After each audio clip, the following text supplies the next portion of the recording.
Hey, us chilling. Everyone, welcome to K News 24/7. My name is Cameron. I have both my co-hosts, Ubonkosi, naye-ke uPeace. Umnandi sibongo? Angimnandi mfethu wena. Sweet kakhulu. Mnganami? Angren bafo right way. Hayi jo, ngimnandi ngenye indlela. I have a strong feeling ukuthi today's clash is a straight win.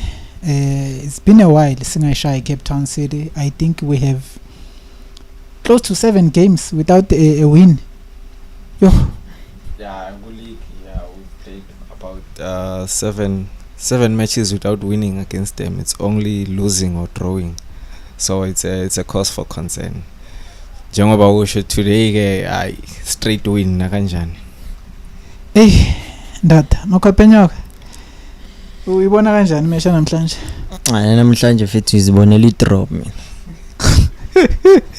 Yaza disappoint amakhosi. Draw kanjani sijabule kanje mfethu, confidence high wena ubona i-draw. Well, angokusoli mfethu, that's how ubona ngakhona izinto ukuthi no zizo unwrap ngakhona. So njengoba sishilo ukuthi it's been 7 matches without beating Cape Town City. Makungasiyo i-loss, i-draw. So you can see, but both of us we are struggling in the Dstv Premiership. Looking at Cape Town City in the previous 5 games, I think about winning 1 against was it Polokwane City? I'm not sure there. Cape Town Spurs or Polokwane City, somewhere there. Nakhona iwin last year. So even that, the last win it is against Montevideo Golden Arrows.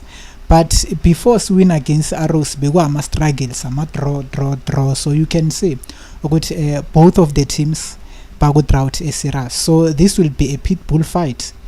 Sonke silwela ilentole iCAF Sport number 2, even though it is number 7. But if you can look at the difference, guma points, it difference ayikho that much. Mehluko omncane nje. So 2 wins ingakuthatha kube number 2 is highly possible. Cape Town City, if they win today, they will take the second spot.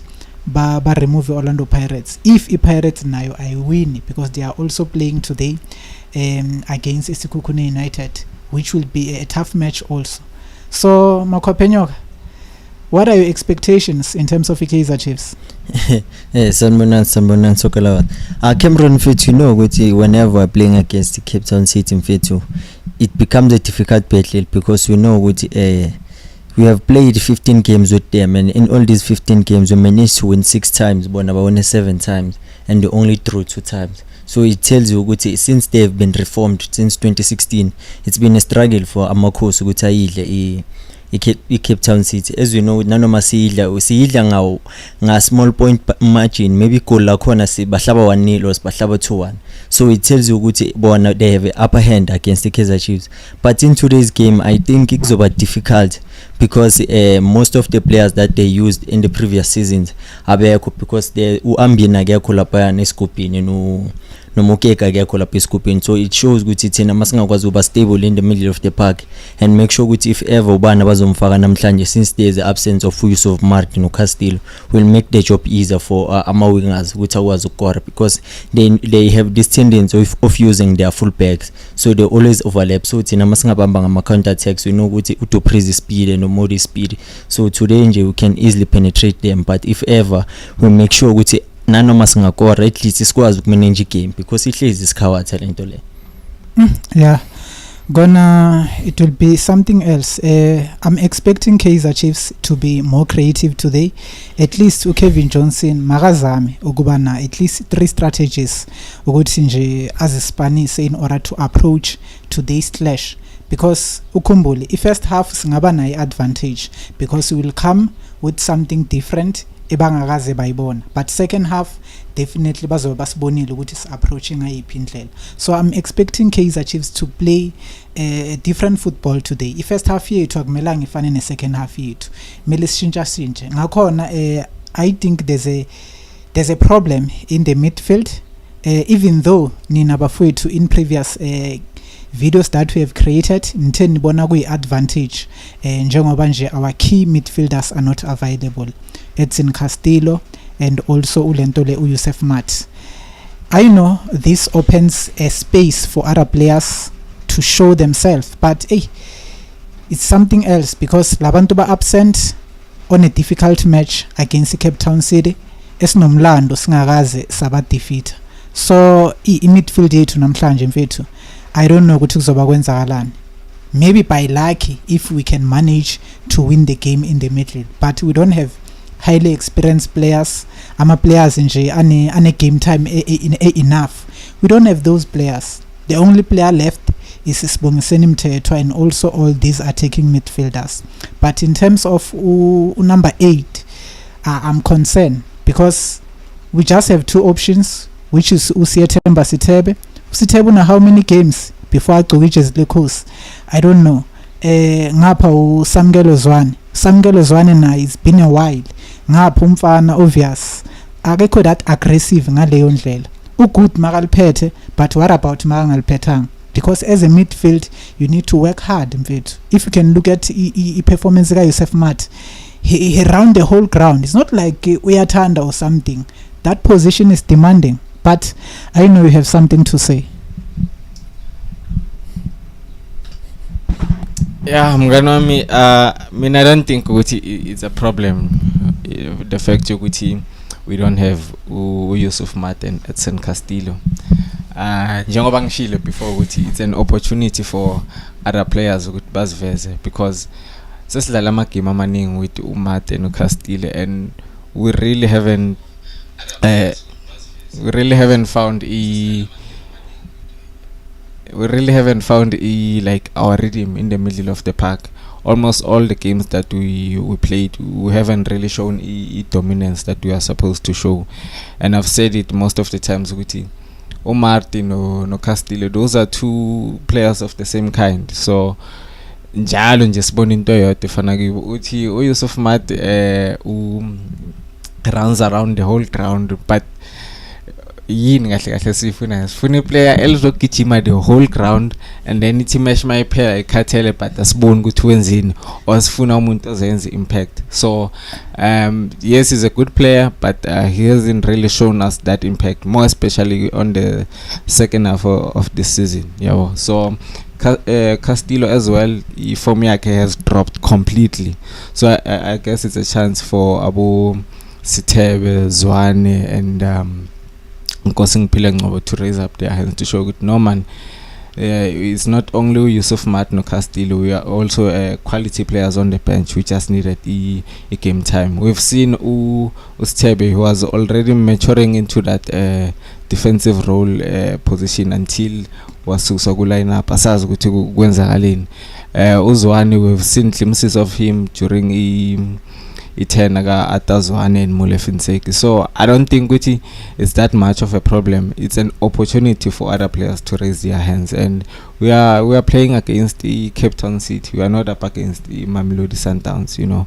So, and njengoba Bonkosa Shilo, they have some of their key players that we know are unavailable. So I don't think it's going to be much of a problem. The boys just have to go out there and show themselves. That's it, Nje.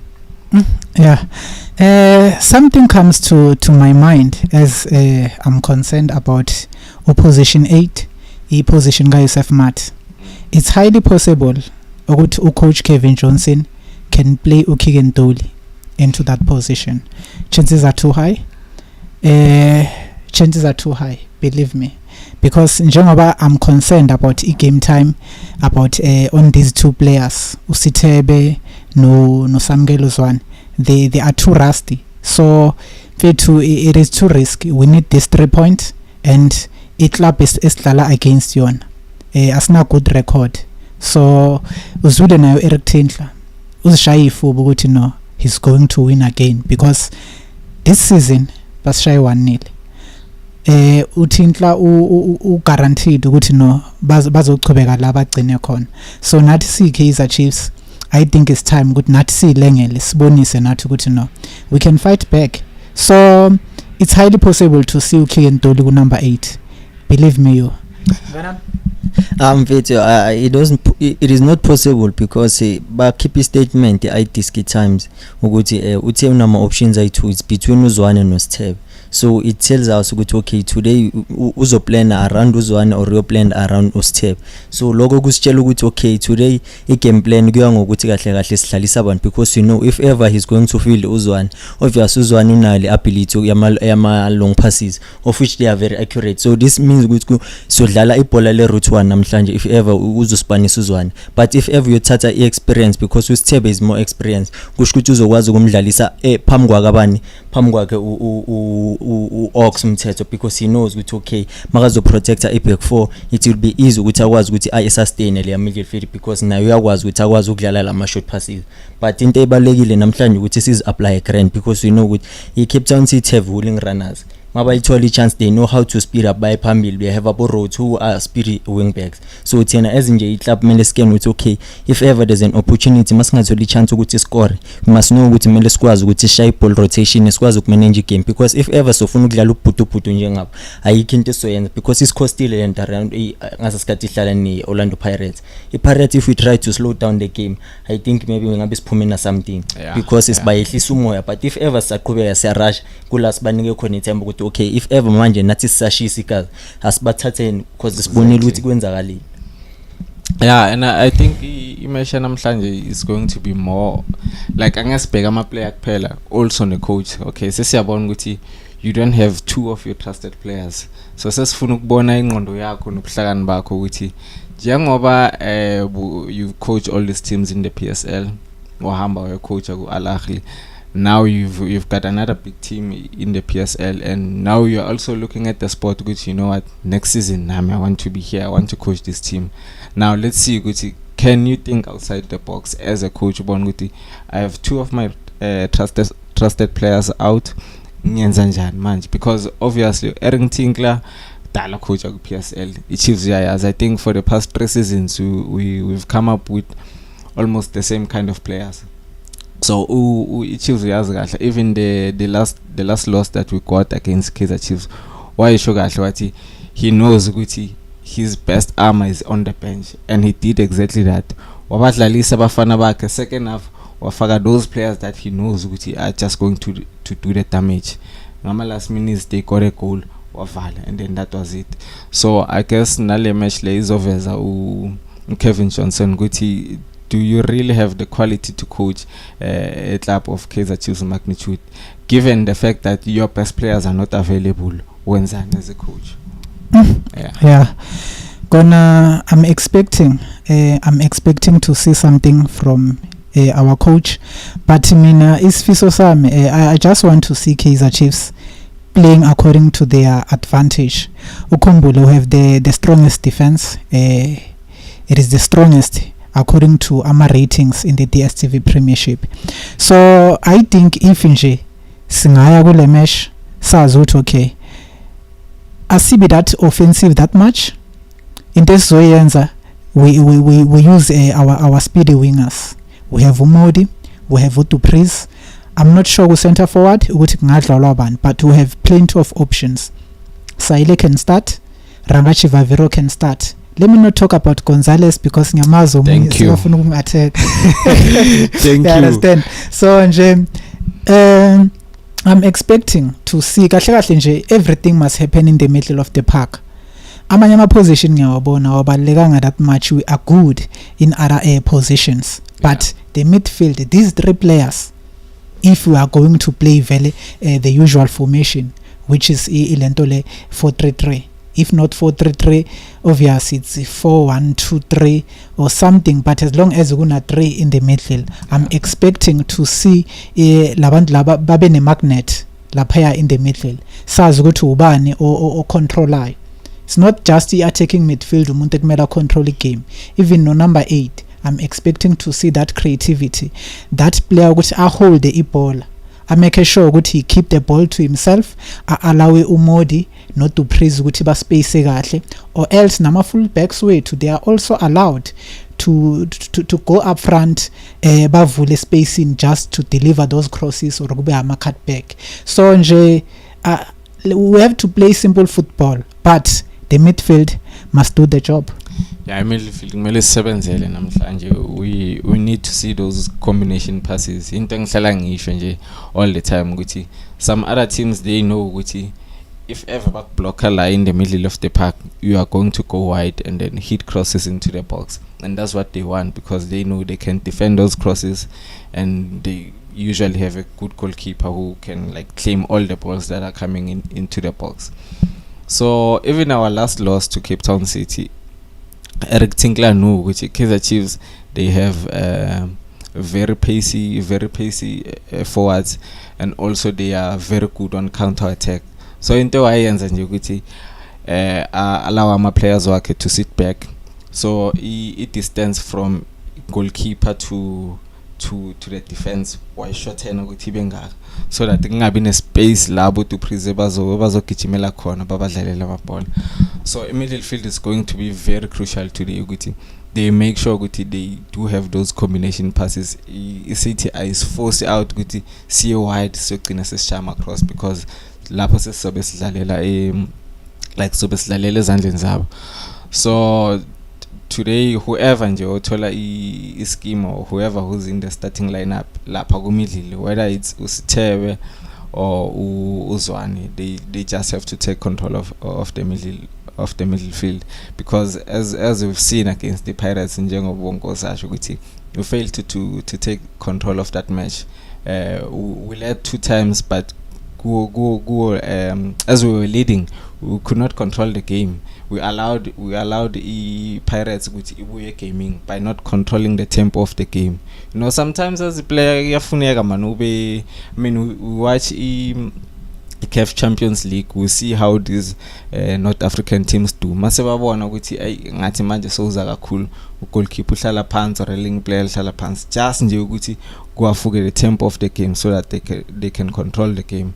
And njengoba usho, it's not only about ama middle fielders, it's about every player ezabigcoke that Kaizer Chiefs t-shirt today to make sure that they get the win. Yeah, mfethu njengoba ibeka mfethu, you know ukuthi Cape Town City is very good on second ball, so into emele siyenze namhlanje on the defense, we must make sure it, even if they try to stretch us wide, singabavumeli ukuthi bafakele ama crosses, because you know if ever goalkeeper will try to parry them away, they always have players who are on high alert. Abomayo can also pounce on the second balls. So Kaizer Chiefs today millions they show ukuthi mayidlala ibhola abarash, because they have that tendency ukuthi bafuna ukuqala from the back while they know with their center backs are not comfortable on the ball. Okay, so I've heard Buffett, we've said it all, but now let's talk about the main matter.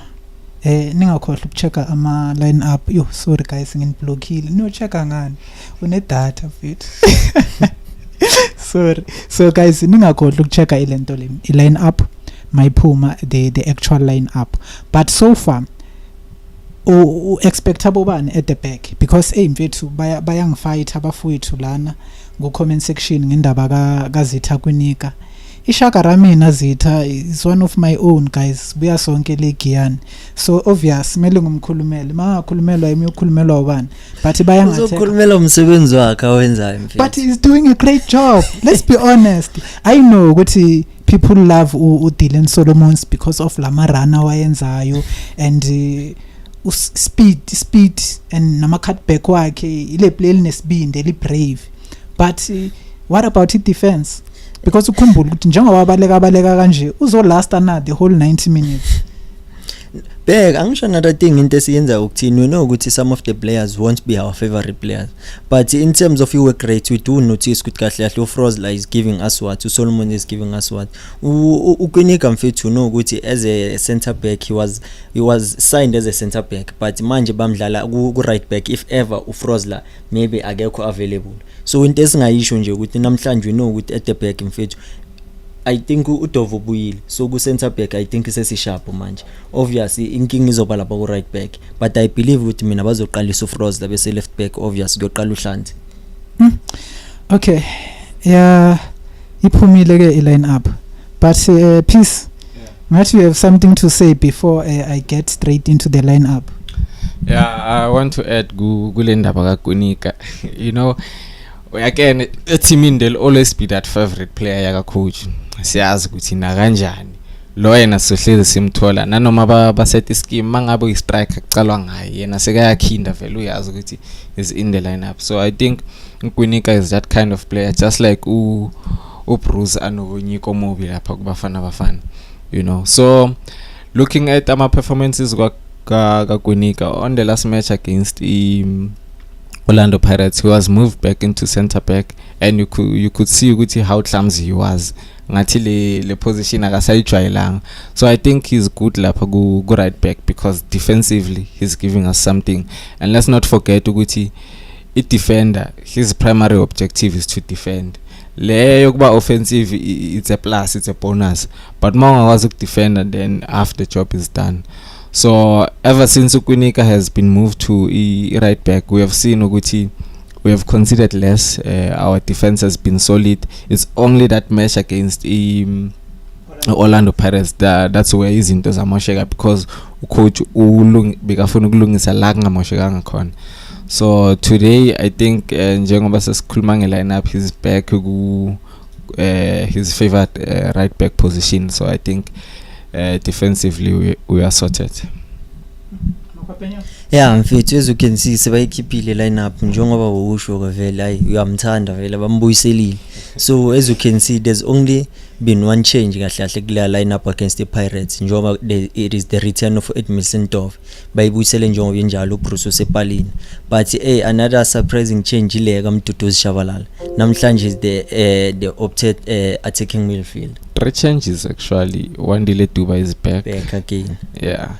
So it's a yabole lineup play. It looks promising, like on paper. When you are watching these players, you are born good. Okay, you have creativity going forward, because you have Umduduzi Shabalala, Upule Modi, as well as Wandile Duba and Ashley Dupreez. All those players are ball playing players. Wandile Duba is a striker, but actually a striker, let's see that you'll always want to find a box in. He can go deeper, collect, fika liqabuze abuyele, and join attack with the rest of his teammates. So njengoba bengisho ngithi today ke kumele sibone those combination plays from the middle to the striker, because usually besidlala ngabo Ranga and your Silas, whereby Ranga or Silo Gonzalez is a target man, and kanjalo it will force us to see a wide so far across. But masina ma player anje ama player mobile, ukuthi ngahlanganisa izinto khona la, those combination passes and those through balls and everything. So it's a really good lineup for me, and ngiyajabula futhi ngiyabona no Maketi on the bench. Dala na isizwa ngaye, but we haven't really seen him.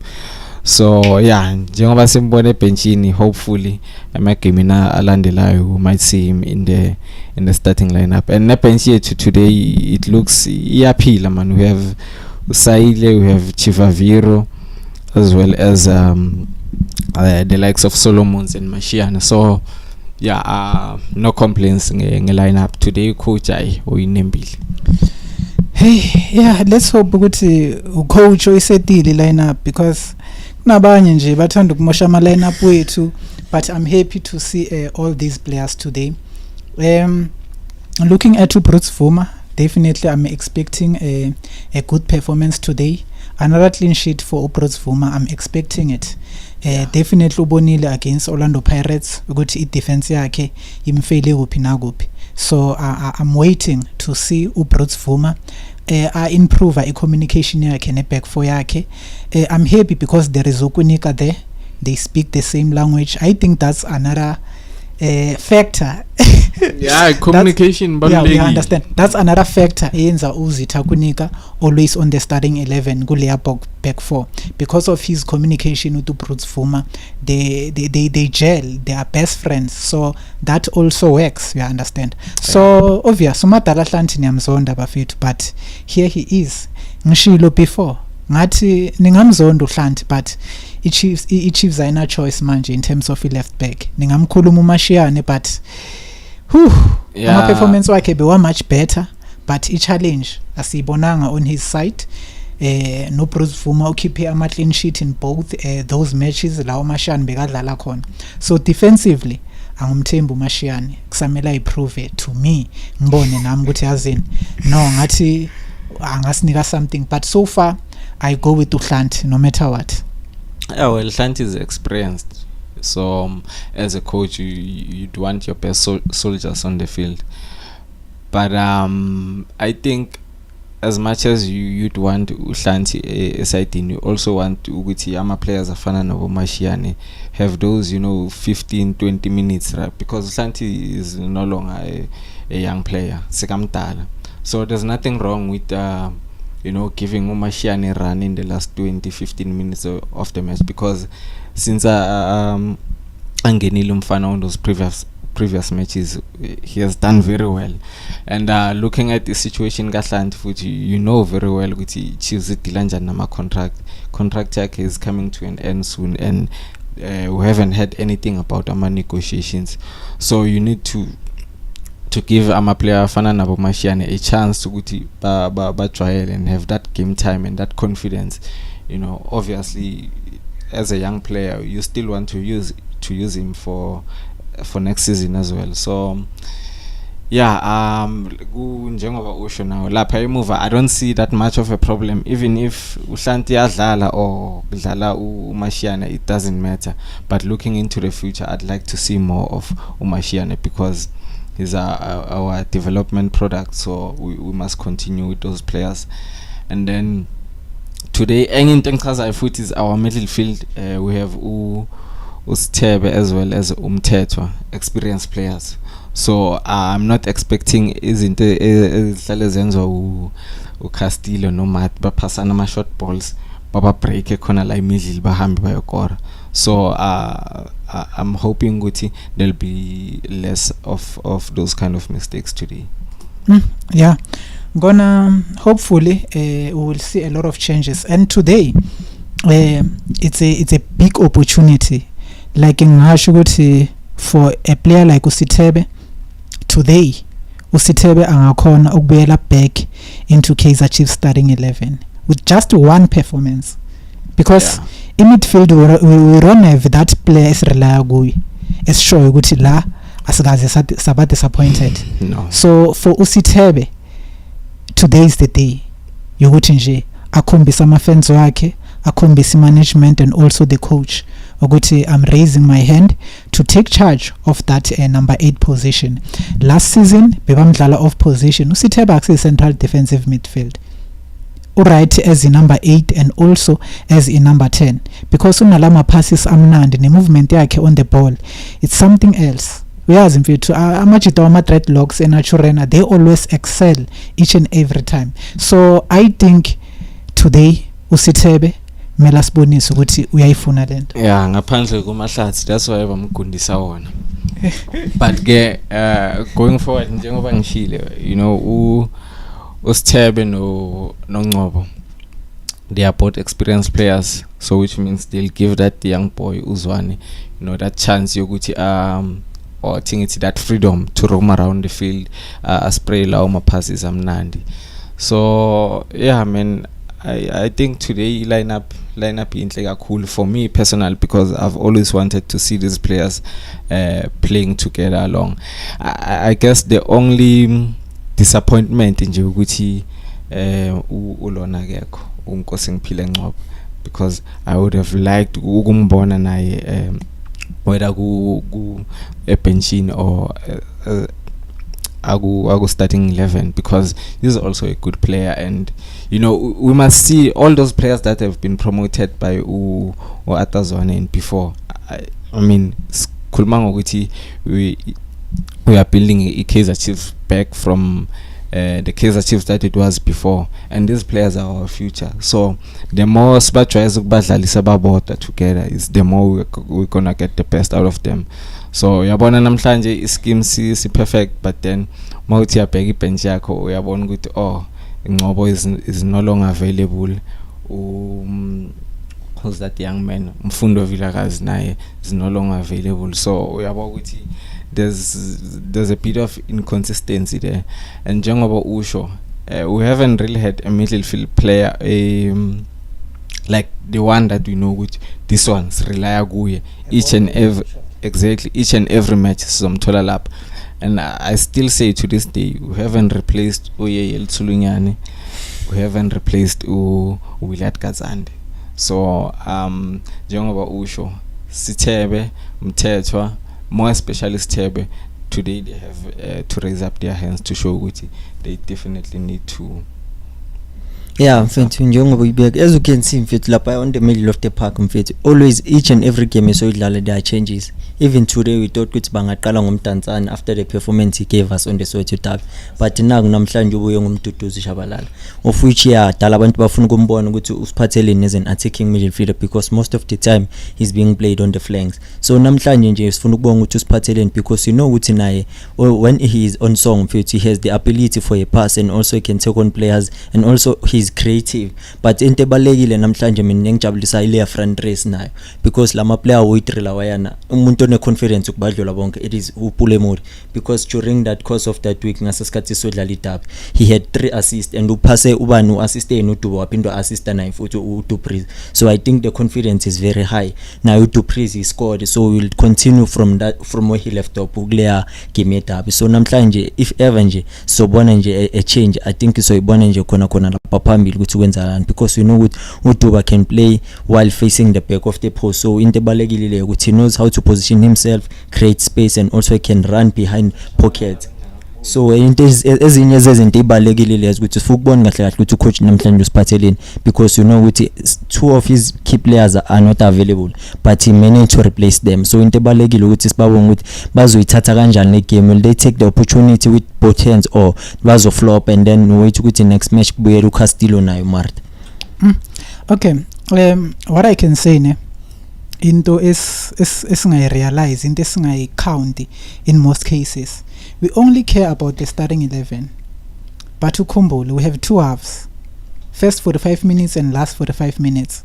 So you can't just plan uvela uqede nje uthi yazini ngale first 45 minutes so khipha konke nako, khipha wonke ama plans wakho. There's still another half. We saw the same thing against Ilemontville Golden Arrows. We dominated the first half, but second half bebaphezulu kwethu. This is because of a lack of proper planning. Ama plans wethu ama short term plans. We need to have ama long term plans. Seeing uMduduzi Shabalala as an attacking midfielder today, I'm happy man. Yeah, understand, because Mdantsane played very well on the previous game, so sesiyaz but okay uzochubeka la agcine khona, giving uMduduzi Shabalala an opportunity. Siyaqala ukumfaka, it's been a while nyana. Definitely he won't play the whole 90 minutes, that's for sure, or else coach angazi ke uzoba ayiplane kanjani. But mina the way ngibona ngakhona uMduduzi Shabalala is not there to play the whole 90 minutes. Sizoyishintsha game sifaka uMdantsane, exchange ushukela ngoshukela. I think the coach is trying to create a balance, especially in the midfield, because good last leg khona it's highly possible ukuthi ungambona noSamkelo Zwane in the second half, depending ukuthi uSithebe uholda kanjani umoya, because a lack of game time definitely is umkhawatha there and there. We can't expect him ukuthi nje agijime the whole 90 minutes without breaking down. So nje sine backup benchini uyabona, Chiva Veru khona, uSayil ukhona, uSolomon sukhona. If nje nifuna ukukhipha lo mfana wangakithi uZitha Kwenika, here is uDylan Solomons, and uSolomons ke ugood offensive, you understand. Just nje ngiba worried nge-defense, because if udlala i-right back angeke sikupraise ngokuthi good offensive, mele sikupraise ngokuthi uyasishaya ispan sakho. So but it is what it is. Makophenyo, yeah, uthini mngana?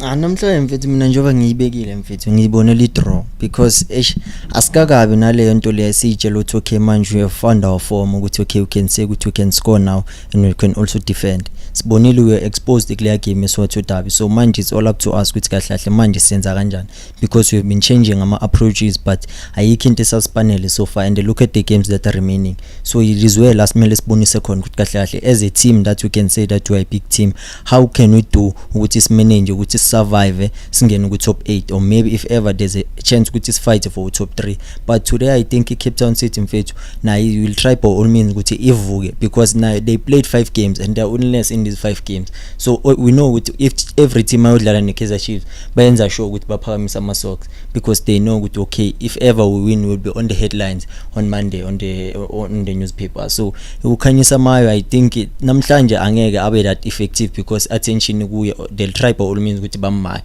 but there are also other players who can cause havoc. There's Abo Kureman, there's Abo Gonzalez, so intemele si notice ile from Cape Town City.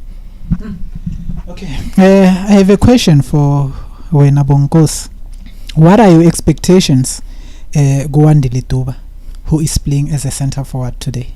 Obviously simple mfethu adlala ibhola elisimple no ukuthi kahle kahle if ever makalibamba melabheke ukuthi uDupriz ukuphi umuntu ukuphi, if ever there's an opportunity for ukuthi akhahlele ebhalini makakhahlele angayicomplicate izinto makadlale simple because yana he won't be used as a target man but as a false nine, so into ebalekile leyo ukuthi again ukuthi ispan sakhe on the day yini phela nje.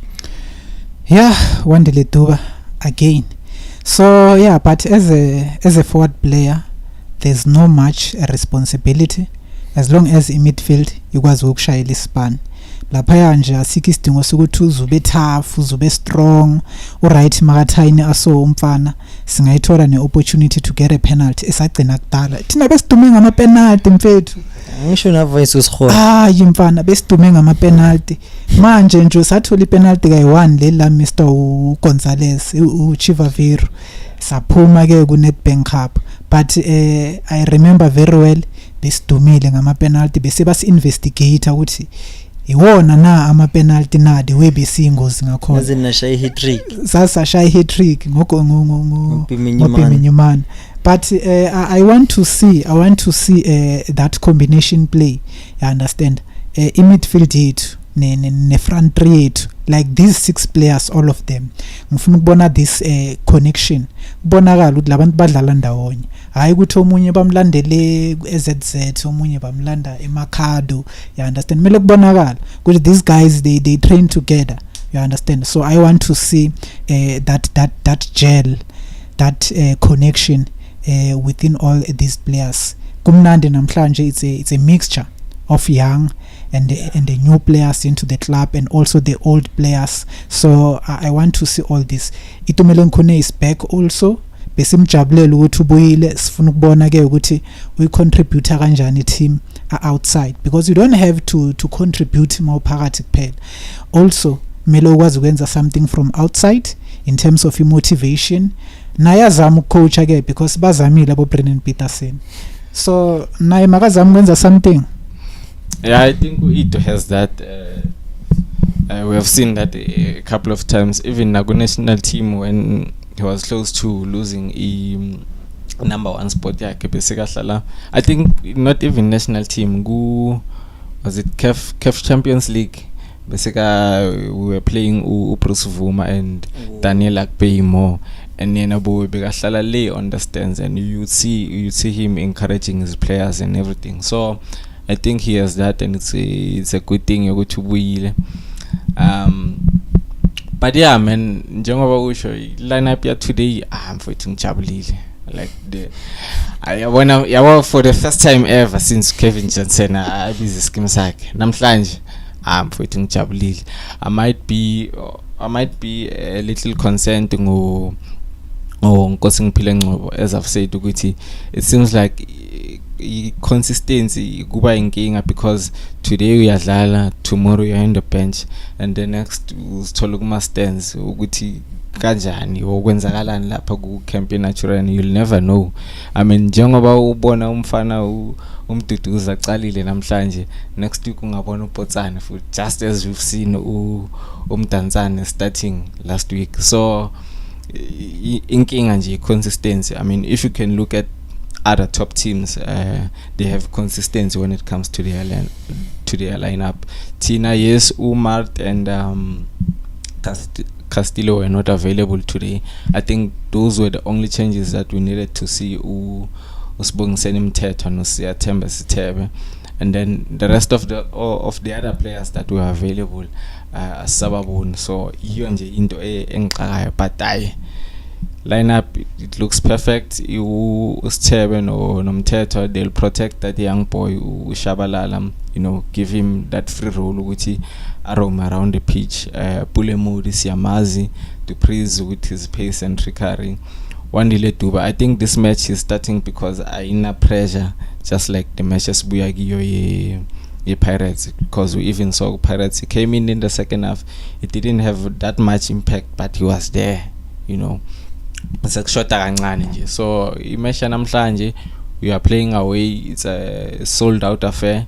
Obviously we know the most fans that are there, Kaizer Chiefs fans, so a goal will give him that much needed boost and confidence, as well as to praise score a brace against the Pirates. Yeah, confidence is high today, so a goal for him will do as well. I don't know, man, if we don't get a win ngale lineup yanamhlanje, hayangisazi baf. Seriously, it's not all about the lineup, it's about the tactics, the strategies, the uniqueness, because you can have all the quality. Mangibheki bench ngibona uEden McCarthy, he's also on the bench today, even noma ngangenanga, but at least it's a good thing. Just nje bam encourage, you understand. So mabaphumula bonke singiphile ngcobo, kuyafana ngisho manje nje bekumele abagijima manje as we speak, because naye emele athukuyehla kancane lo mfana uyavilapha. So yeah, ukuletha i-competition efana nabo Mduduzi Shabalala in front of him, definitely it can also improve his performance. So nje everything mfethu, it's good today, but i-lineup ungayibona i-top kuzoya ngo-coach ukuthi yena u-coach ama instructions wakhe athini, i-approach ithini, we start from the back or nje sivela siyalitumuza, yabona kuzobonakala ukuthi kwenzakalani. But I just want to see us playing, especially in the middle. Ngokophenyoka angazi ukuthi lento nekene notice, but angazi ukuthi yimi, but have you noticed ukuthi manje, if ever they could say name the candidate of the best player of the season, alikho neliwane elichiefs elifike engqondweni?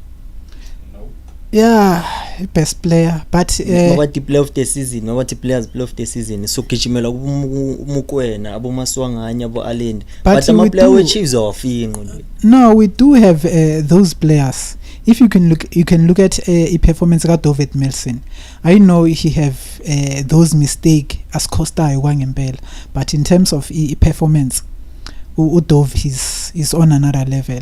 Ever since he came back from AFCON, you can see stamina mfethu, umuntu ke o confidence on the ball more than anyone, you understand. So for me now David Milson, he's one of the best. I'm just scared of Udi Tlhokwe. Ngizwinda bezimnandi, he is back in training, but akakabi fully fit ukuthi angabuyela into ilento le starting 11 adlale. But I don't know ukuthi nje usazospamba ischeme with uDavid Milson playing as a centre back, because Udov is my top player. Even today he can get a man of the match if we can win this game, I'm telling you. Udov angali yena uyadlala, but remember kuma awards mabawuspanisa i-category babheka which team has the best defense, of which team we are the second best. The number one is Sundowns, so obvious the best defender will come from Sundowns. But Udov he's been playing, but again with two costly mistakes, and the mile mistakes lawo anokuskosta most of the time, because akagcina cost the Chiefs. Remember naku Mozambique naye uyicostile abo bebe basha amagola antswembu ngenxa kaDob. Yeah, those mistakes. So as a player you learn from your mistakes. That's why I'm saying ukuthi I see a new David Milson after those mistakes from AFCON. That's a new player there mfethu. So mina uDove uyumuntu engumretayo so far eNachurena. I could give it to Unjabulo Ngcobo. So ukuthi Unjabulo Ngcobo abamniki i-consistent game time. but each and every time maka on the field agqokele la jersey uyabona na ukuthi hayi lento tisha iharafu so ukuthi sidlalela itshanini ibesidlalela enhlabathini bozobona ngedust ukuthi no ifikile le ndoda so it's because of akanikwa that game time is another player in concern ngaye even though bayamfuna left right and center let's hope ukuthi nje angayitholi offer somewhere ayishiye Kaizer Chiefs so that we can see the importance of a player like uNjabulo Ngcobo. Yeah. Hayi niku peace manje na yathi ukubeke wakhe amagama. Atukubeke. Well, Chiefs banayo quality, like we do have quality players. I think the problem over the past few seasons has been in good coaching. Yeah, so sayilahla lapho. I think after the exit of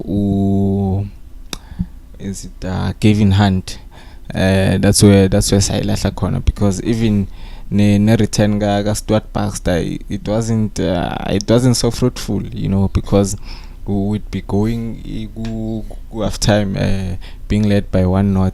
Second half ubone uMathoho sekakhindishe uzibuza ukuthi siyo attacker uMathoho na, you know. And then I think the appointment kaZwane, we were as Chiefs fans, firstly we were impatient besifuna nje ukuthi like get the ball rolling same time nje kube seswina ama cup, but I system yakhe beyiza kancane. Okay, you failed to get coach uNabi, so you bring in Molefi to assist with Atazwane, but Molefi as well is not that much experienced. He has only coached one team or two teams in the lower divisions.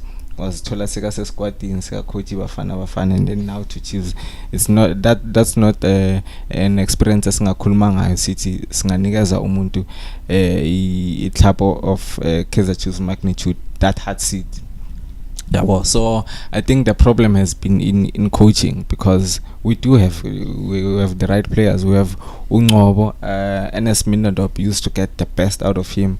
We have Umduduzi Shabalala. We've seen him go ngale go MTC, you know. He used to get the best out of yes, bigger Kora. So I think our problem has been in the coaching. Right now we just have to find the right coach, also keep the best out of these players we have. It's not like we're sneaking a quality. We have players from the MTC. We also have the new players that we've signed. We've got the right quality. It looks healthy. Ma usuka ebenchini futhi ubheka ama player angekho nalapho si covered. It's just that we haven't really got the coaches that can get the best out of these players. Umulefi Nseki naye washeshe wabona kahle ukuthi angeke mina ngizokapa ngegroup every day ngehlika le pass le. And then Kevin Johnson, as I've said before, ukuthi he's too relaxed. He works like a man who knows very well good. I mean, I'm sponsor right. I'm guaranteed a job, even if things don't go my way.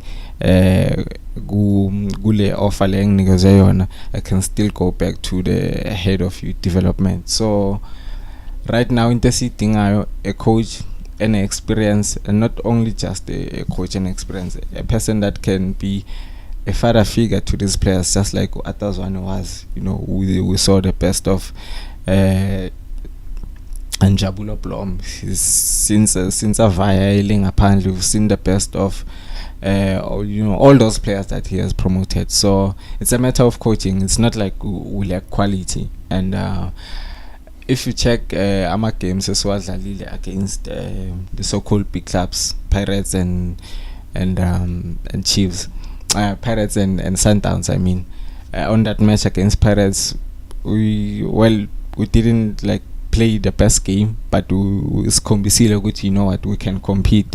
And then even against the Sundowns gave with you honestly Besishang strategy one, since they've defeated us twice last season. Besishang strategy so we just sit back and then Babamba kuma counter attacks, and we used to beat them. I still remember we beat them 2-1, was it at Loftus? Yeah. Yes. So njengoba kuzokora Uzuma. Zuma. Exactly. So we have players that can compete. It's just that we need to find the right coach, the right technical team, and then finally kube like environment yasenatural kube ukuthi each and every player knows ukuthi uyenzani lapha. Each and every player knows the meaning of this badge, because even Kevin Johnson once mentioned ukuthi some of these players that have been brought to Naturena baya sign on, but they don't know the meaning of donning the famous gold and black jersey. Yeah, well. So is that I'm a player as ukuthi mangilapha as a young player promoted from DDC angeke yokhuluma nomuntu no samgela kuphela. I'm going to like see like we are one unit, see team eyodwa nje. So as you have seen kuma videos ukuthi abanye bali bazidlalela irondo yabo babodwa, abanye bali bazidlalela babodwa. Even when creator icycle yabo ukuthi laba bami babodwa laba. So those kind of divisions are some things that you don't need ku team efana ne Kaizer Chiefs. I mean, we are a big club. I mean, if you can check the way Sundowns yenza ngakhona izinto to what Kaizer Chiefs is doing, it's very, very different. I can assure you with ama players that have been signed from South America and Abo Putwil, they don't feel the same way like ama players of Kaizer Chiefs, because Lapa it's like they are a family. Recently we've seen Serino host was it a birthday party or whatever it was. Almost each and every member of the Sundowns team was there. So Kombi Soguti, they are united and by family over there. Unlike good Chiefs, abakune bahamba bozipuzela babodwa. Yeah, so like there's no unity there, and sidlala sodwa team ne1. Mangalungiswa logo, sithole coach right, then we are back on track, man. I think for now coaches also angayisasitshela ngokuthi we are building, let's not be patient. We have been building for the longest of time now. We have the players from DDC, we've signed enough players. We didn't sign this current January transfer window because beseka shilo Kevin Johnson ukuthi he doesn't need any more players right now khona, and sonke savumelana as Chiefs fans. I don't know if mhlambe bofunela inye player no Joe, there's no need. Exactly. There's no need to add some more players into the club. So far the squad that we have, that's good quality. We have enough depth. You can be able to come up with 2 different starting 11s. I'm happy now Bruce Vuma is in charge as a goalkeeper. So we know ukuthi we still have Brandon Peterson in the bench. That's another backup, excluding Itumele Nkune. So now we can form another team, another second team. This time around, if we can manage to go to Confederations Cup, definitely we can survive because of the depth that we have. Yeah, kahle kahle nje isport sasekhona, Kev Sport, it is still there, it is available into silwelayo kwamanje. But looking at ama matches wethu azayo ayizakhala, because after this Cape Town City is Stellenbosch. I know we've beaten Stellenbosch for a couple of times in a row. As lose kahle kahle against Stellis, but this time around I have a different feeling about it. So nje feeling enginayo ukuthi namhlanje we are winning against Cape Town City. Basishayile several times, but today is the day last starter khona intambo. So nje I'm worried about the next match is Stellis, and then after Stellis kuseza abo Chip mfethu, kuseza Super Sport United, kuseza Richards Bay, kuseza Mamelodi Sundowns. So I tight fixture. That's why I also told you one day on another video ukuthi it's highly possible ukuthi Kevin Johnson can become a Kaizer Chiefs coach. The only way to prove it ukuthi ufit makadile na the fixture le SL. If he can deal with the remaining fixture very well, ngiyakutshela bangamnika intambo. Just nje asibeke ku Kev, bangamnika intambo bethi Tata Johnson sesozisola sophakathi ukuthi besikekelana. But is tight mfane ifixture manje. For me, I think I'm very Kevin Johnson. Yeah, even if I'm a qualifier for EKF, I think we need someone with the right credentials. I mean, has he won anything like PSL?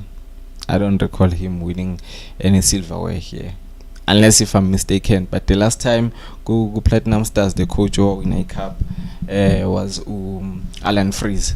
So with Kevin Johnson, over the past few games, our coach and ama substitutions work the way like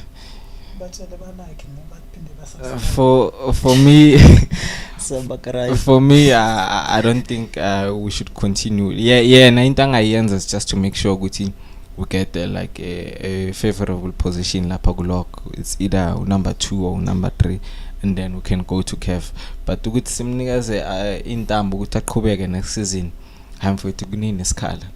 Like for the longest time now siloku sizama ama experiments. We no longer need experiments manje, sifuna umuntu owaziyo ukuthi uzoyenzani.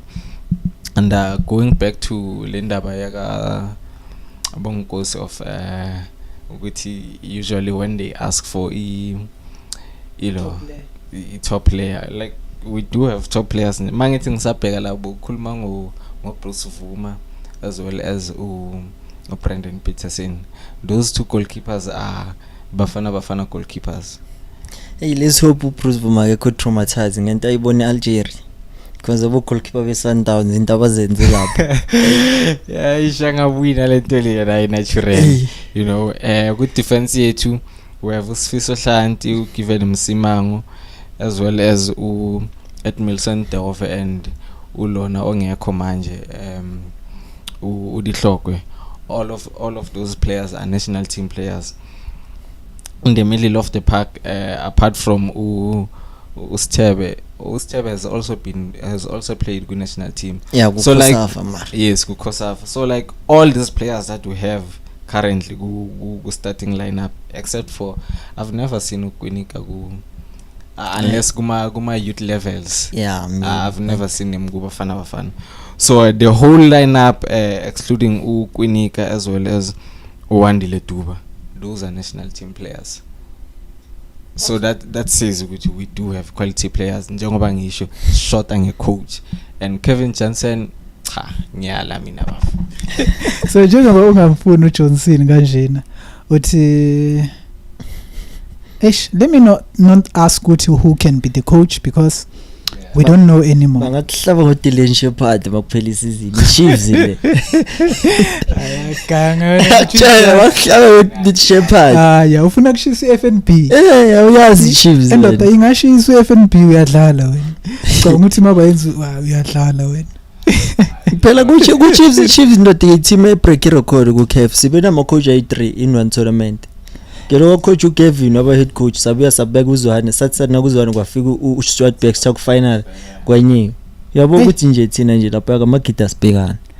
Yeah ngoba ama coach besizitshela ukuthi sizobathola. Indaba kaPitso Musimane, it is not promising at all.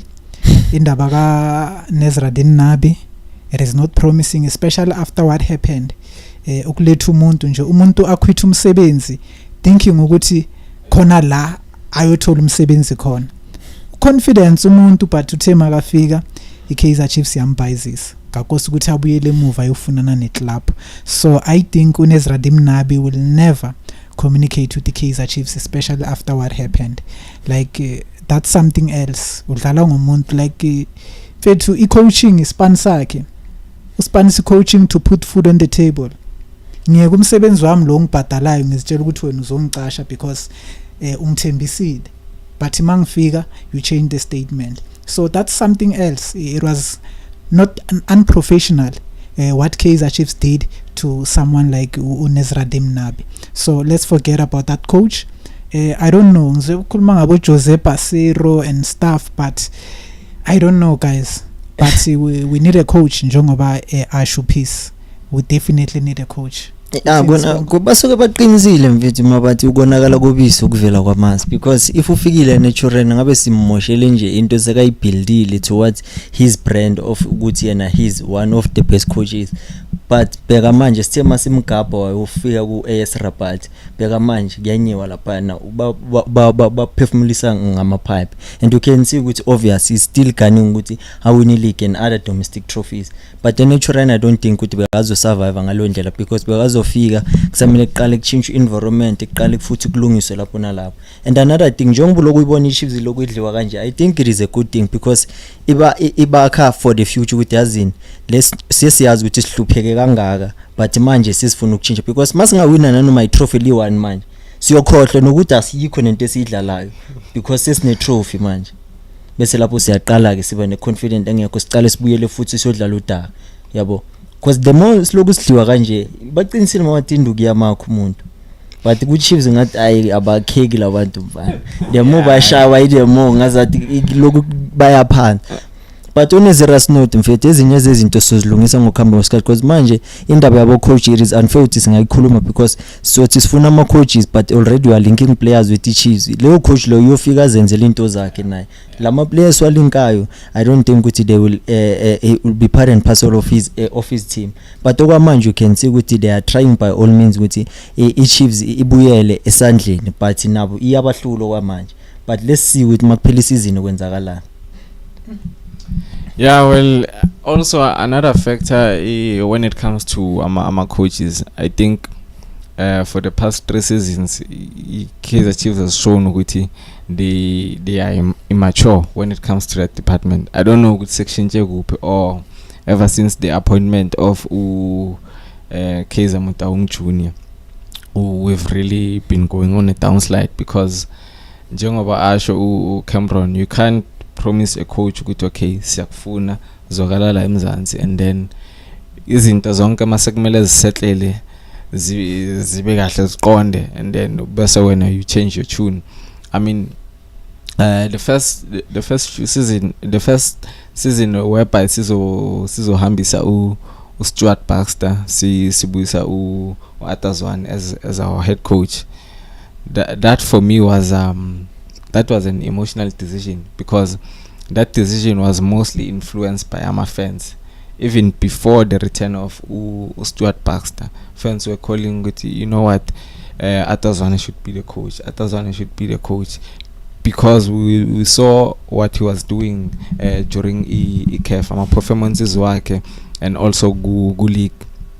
Okay, going forward, sibiza uNabi ukuthi as coach, and then say switch a foot masimbiza kanje, you know very well ukuthi kula malanga lawo coaches ahamba with the whole team, the whole technical team yakhe iphelele, awumbizi yena ayedwa bese uzomqashela abantu.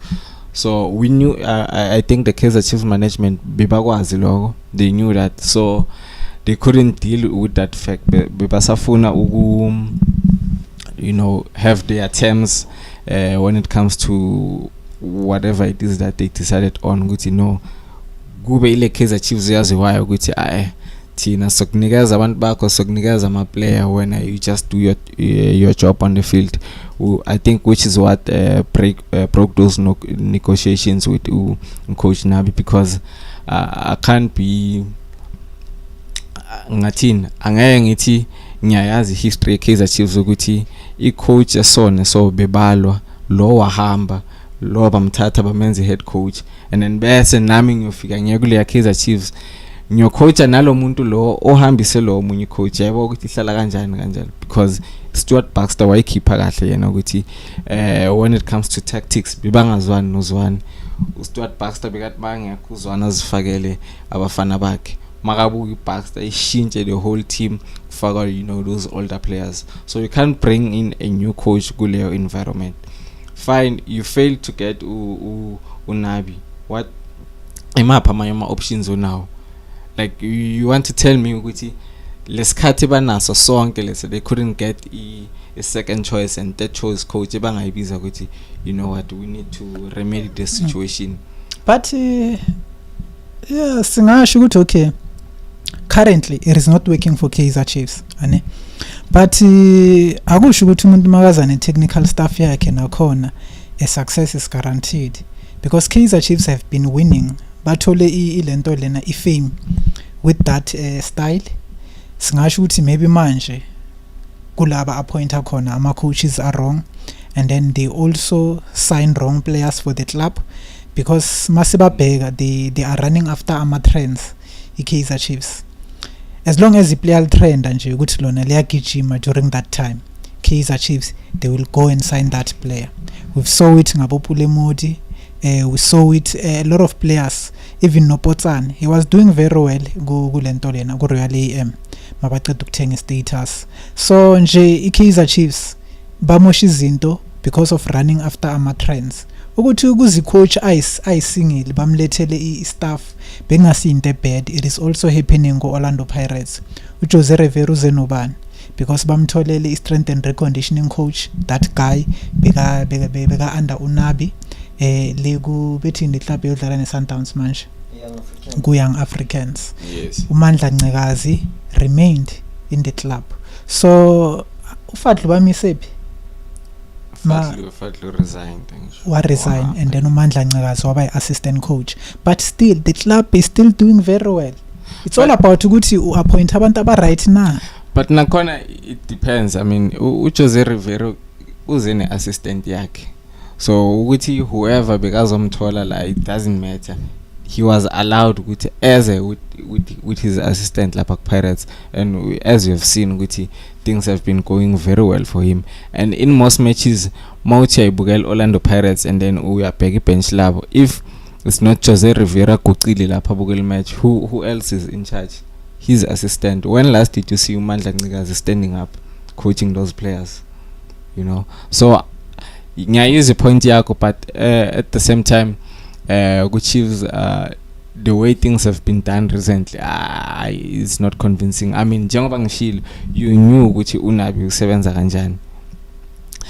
I mean, it was mentioned even na ku media ukuthi, you know what, Nabi wants to come with his technical team. Nalento ngicela ukuyisho ukuthi environment lapha eNaturana, it was not conducive enough for him ukuthi as azosebenza ne team ekwaziwayo ukuthi bebangazwani kahle. Even the past season you had Atazwani, who was an assistant to Stuart Baxter, as well as our current assistant to Dylan Shepherd. So bekunokuhlangana kwamakhanda lapha, and then you also want to bring uNabi giyo futhi leyo nhlanganhlangana leyo. Yeah, kona it was not going to work. It was not going to work. Eventually makasekacala aluza or izinto zingahambi ngendlela yakhe, ama fans they don't care ukuthi who are you. Mabakwatile bazokuphonsa ngegroup, and then obviously the blame was going to be on him with mfowethu sikubizile na uhlulekile. But if a coach is with his whole technical team, lapho siyazi ukuthi if ever uhlulekile mfowethu, the blame lays on you. Sikunikezile konke bobo ukufuna ku contract but uhlulekile. Look at Peter, what he did to Al Ahly. Hambe kamnandi lapho. Uthe masekabona ukuthi i-pressure ngathi is too much, the legends ngathi sebakhuluma kakhulu, wacela i-president e-Al Ahly ukuthi imrelease.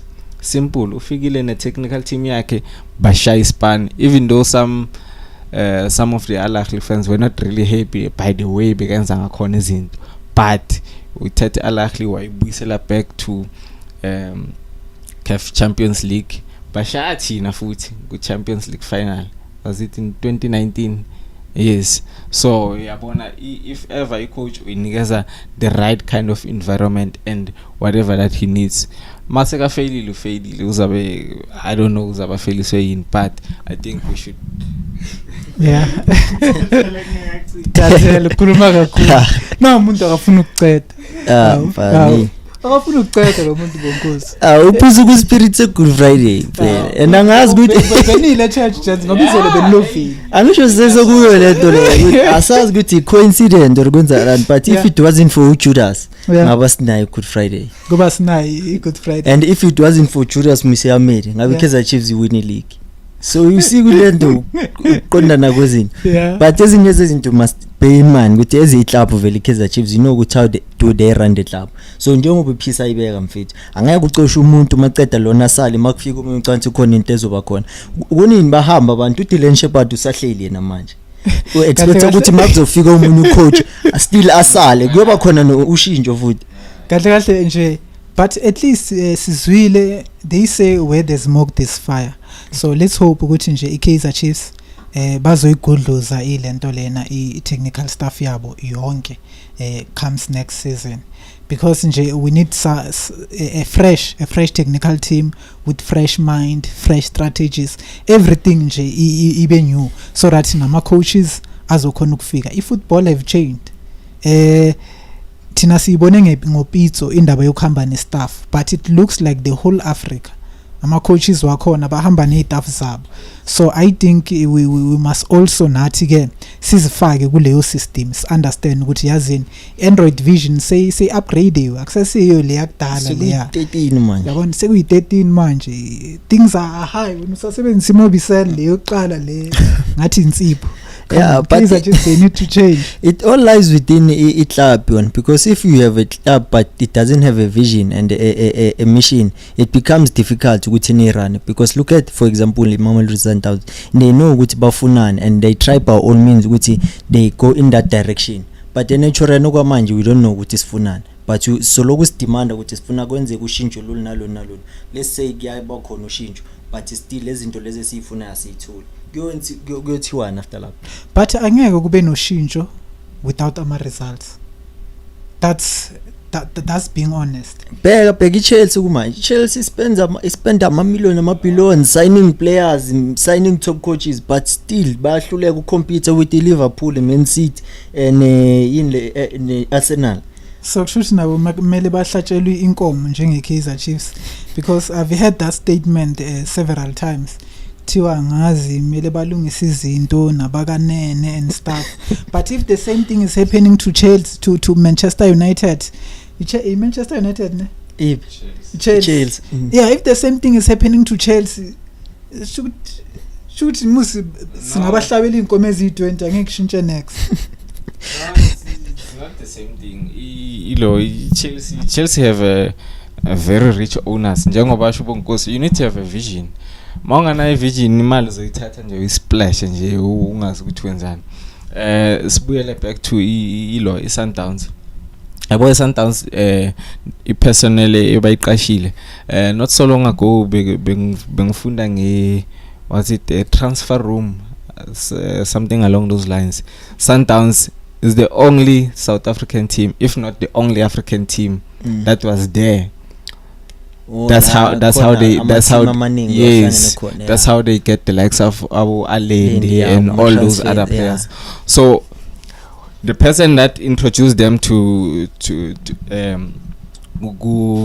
that kind of field is the person that they've hired. So we are born and Jeguti ban structure, they have a vision, they know what they are doing, and like this thing is going to go on for over I think for years, because you've got the Sundowns team whereby the management is just ivelenje yathatha back food yaqasha abantu ebazoyenza all the necessary things that are needed to be done in order for ukuthi iclub run well, whereas Kaizer Chiefs is different, bafuna ukuzibambela. And mawungathi yabheka uMolefe Ntseki was not hired to be coach at Kaizer Chiefs. I think he was a technical director. Ever since he left, what has been done, his position has never been filled. Asazi ukuthi kwenzakalani manje.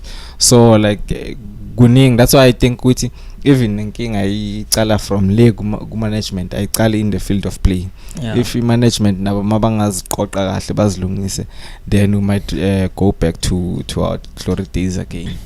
Yabo ezinye zezinto esenza ukuthi sibone ngathi Sundowns isimele siyi-country thina ezama club abo Kaizer Chiefs, SuperSport, Cape Town City kuba ngathi isipana sisha, because they are always ahead in terms of a development and improvement, because manje they have this 500 pages PowerPoint slide, and laphana kwenzakalani, it's all about yonke into abayiplanile for iClub ukuthi nanoma uRulane bangamcosha, the next coming coach uyothola ispan again ukuthi ina into engiplana towards yona. But kwamanye ama clubs is all about ucoach une experience and makafika uzo edan, but of i-background ye-club ukuthi kwenzakalani akakeni. There's nothing, because the purpose ukuthi ube ne-sporting director ileyo nto leyo ukuthi whenever we are signing players, we sign players for the next 5 years, not umuntu ozodlala manje just because simsayine manje, but you know ukuthi the investment is good for the next coming 5 years ukuze sisokene ukuthi okay masayina maspromote umfundo vilakazi manje after 5 years sidinga ukuthi seka fully developed, sazi ukuthi if ever there's a chance ukuthi bamsayine abroad or maybe represent the national team, but naturally mabafika baba pap because they were one season wonders and also they were on high in bebafuna kakhulu, but manje mase bafika basadid because they know ukuthi okay dala vele ngikhula ngifukudlalela iKaizer Chiefs, singu Kaizer Chiefs manje sekuphelele kanti kula kumele izinto ziqale khona. So into yenzeka lapha naturally it's way beyond our heads thina as supporters. Into nje kumele management bayibone na bayilungise bavoto. So njengoba uCameron bekasasho la speaking about konje bothini mngani wami mngani wami konje bothi asingilahlekile lele yo fan yambona man sisama Good Friday first sim introducer ku live stream siba live 5 hours nobo nkosi ndoda sisama Good Friday manje wena ngakubona usase ne 2 gigs memory ubonkosi ndoda sekashaya ngethera manje kodwa next. Anyway guys, thank you so much. Thank you so much for watching. Sibonga kakhulu guys, but let's hope for the best. Let's hope for the best for Kaizer Chiefs ukuthi today definitely we are winning this game. We really need this win, to be honest. So nje Buffett, let's keep supporting Kaizer Chiefs and hope ukuthi things will change. Njengoba nje nayo i-management nabo bayafuna ukubona kunoshintsho, nabo bayawafuna lama win, because ngambona uJessica Nina khala, she was heartbroken shame ukuluza iSoweto derby, or else she was pretending in front of cameras, because these guys can also act. But let's hope ukuthi nabo nje they want to see the club improving, as thina ma fans sifuna ukubona izinto zishintsha. Buffett, and we are back to the lineup for those who just entered into ilentole live stream. Awuyiqale lapha ilineup mnganami, so ibambile nangekhanda mos. Ngifuna ukutshela ama fans wethu amanga. Okay, so ibambile or no one gig vele. It's almost the same as last week, but there are changes obviously in the middle of the park and as well as the back. Our number 1 is still Bruce Vuma, and then right back is Uzitokunika Ubuyele right back. Our centre backs we have Edmilson Doven as well as Msimang, and then we have Hlanti on the left. Middle of the park we have Umthetho as well as Sithebe. We have the young Mtutu Shabalala as our number 10 free role, and then we have our forwards Dupris, Modi as well as Uduba. So it's a very good lineup, a healthy lineup as well as a healthy bench. So we are expecting a win today. Expecting win. You are still going for a draw? A draw mina ngisasho mina draw. Hayi uNkulunkulu bathanda bonke abantwana bakhe. Namhla sijabula sonke. Now we should gun for the win, because I mean we definitely need to it's either a CAF Confederations Cup or CAF Champions League. Mangathi yabheka besikhuluma ngokuthi Sundowns is always one step ahead planning for the future. Next year there's going to be a new tournament, FIFA Club World Cup, that will include like 32 teams. Sundowns is a bamele ukuthi reach ama final bese yes, can take it from there with it's already 1 foot in, so uyabona nje ukuthi I team iplanela phambili. Tina, I don't know. It seems like we have lost it, and even when we qualified for the CAF Champions League final in 2019, how did we get there with it? Explaining look even how the difference was ukuthi ngapha ku league they know ukuthi kuyagijima and they high speed, but it's all about to slow build up, so they focused more on CAF rather than good DStv, because they knew okay the more we try by all means to advance into the next chapter, we see okay we are close with this figma final. That's where bazimisela khona, because ubona nabo matho we top goal scorer Chiefs ku CAF, so you can tell ukuthi ngapha cabanga defender mfethu, but ngapha ku league asambi kahle, but we tried by all means to avoid ukuthi singabe ku top 8. So I think ezinye zezinto mele sizibheke ukuthi okay, if ever we're gonna try by all means next season siyabuya into mele siyenze sure ukuthi sayifulfill kuqala, because as you can see Sundowns ayisaspana kanzima mayiza ku league yenza sure ukuthi win the very first 10 games kuqala after la pichayile, they know with from there very like momentum carry forward kuze bazo focus kulawo amanye ama tournaments. So na ku Kaizer Chiefs I think kumele kube ne approach kanja ukuthi mabafika nje banga lose ama points kuma teams lawo afana nabo Royal AM, Richards Bay, abo Polokwane City, they should try by all means ukuthi ba avoid leyo nto leyo, bese ke they can see ukuthi okay masiku kanje let's focus ukuthi senze nalento ukudliwa ama team akulowa division yasikhawa, because mayigcina kuba ngazathi manje vele isiko lento lena is binded by nature ukuthi kube kanjalo, because manje angeke mfethu Midfield ayibene shot on target A1 but iskiphile thina simixed ne penalty. So you can see ukuthi Chiefs nayo mangakwazi ukuthi ithole nje yayo approach different, because I think nabo babone ukuthi ama seasons aloka landelana sisebenzisa approach A1, let's try another strategy, maybe khona into ezobasebenzela, because you know ukuthi without ama risk mfethu there's nothing you can gain in life. Yeah, that's true. Angisasho namanje management, I think if ever the Mutaungs can be humble nje and basho ukuthi you know what, asale sibaka Mtaung azange singene nge-CV la, but now we need CVs for abantu nebazoshala Spanish, because we know ukuthi there are people who are passionate about the disc, and they also have the qualifications of doing the right job. So yeah, man, if ever the Kaizer Chiefs management can fix those kind of small issues in Yana Joguti, we get the right kind of coach firstly, and must a player because gune hype around him or utumile or something like that. Sitenga based on Guti, does he fit good culture Kaizer Chiefs, does he fit good DNA Kaizer Chiefs now? Because in the past, as you've said, good business man is because a player to me little hype around him. Look at Mamelodi Sundowns, they don't just buy just for the sake of buying. They buy player Lazio, which you know what law is a 7-0. I mean, look at the current leading goal scorer go PSL now, Lucas Ribeiro. So those are the kind of things.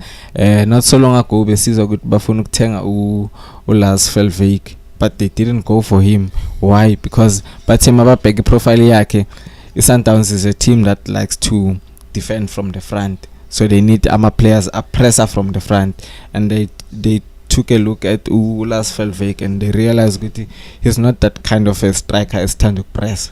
And then they didn't sign him. Instead basaina Tashreeq Matthews. So we gabonakala ukuthi the team lay in a structure, in a plan, and they know what they want and they know what they are doing. So yeah, I think if Chiefs can fix those issues, we'll get back to our authorities.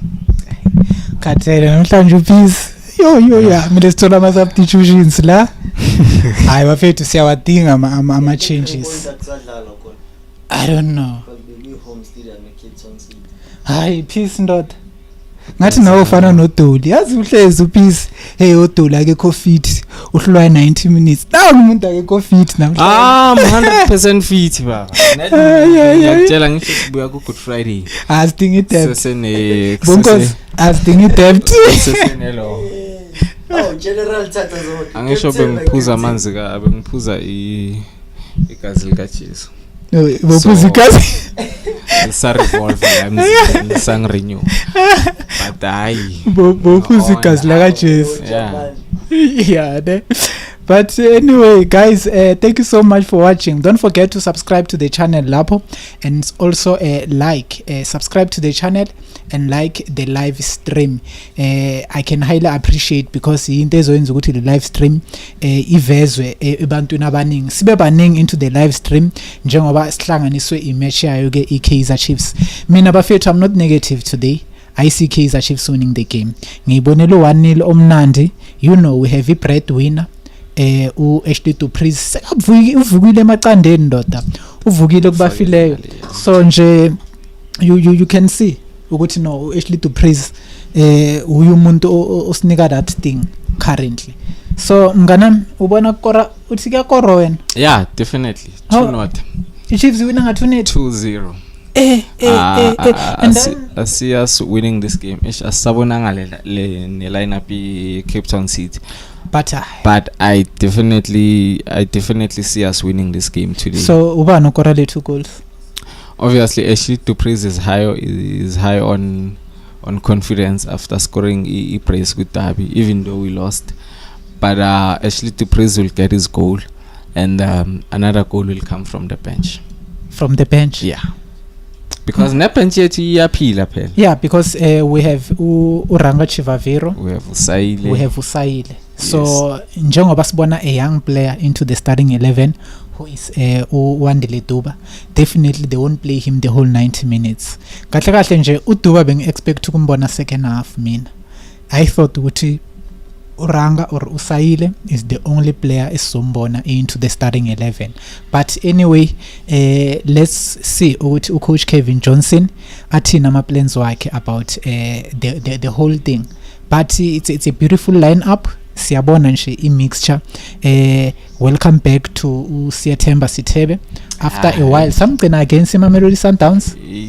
Yeah, I think it was Sundowns. Yeah, Begu Sundowns. It's played really well in that game. Yeah, understand. So Usithebe mfethu is one of those players abamnandi but underrated. Ungamfanisa nabo Frosler. Ama players afana nabo Frosler, they are underrated, but yes, in terms of performance they are beautiful to watch. Ngiyeza abantu bakhuluma ngabo Mudau, all these players kuma Mamelodi Sundowns is because of the environment abadlala kuyo ibanika that spotlight. Yeah, but if you can look at Ray Frosler, come on, ubuzuma seko ngoRay Frosler akayitholi ne one cross when they playing against the Kaizer Chiefs. So you can see ukuthi no man, he is that player, you understand. So at least today we have Uduba and also Duduzi Shabalala as an attacking midfield.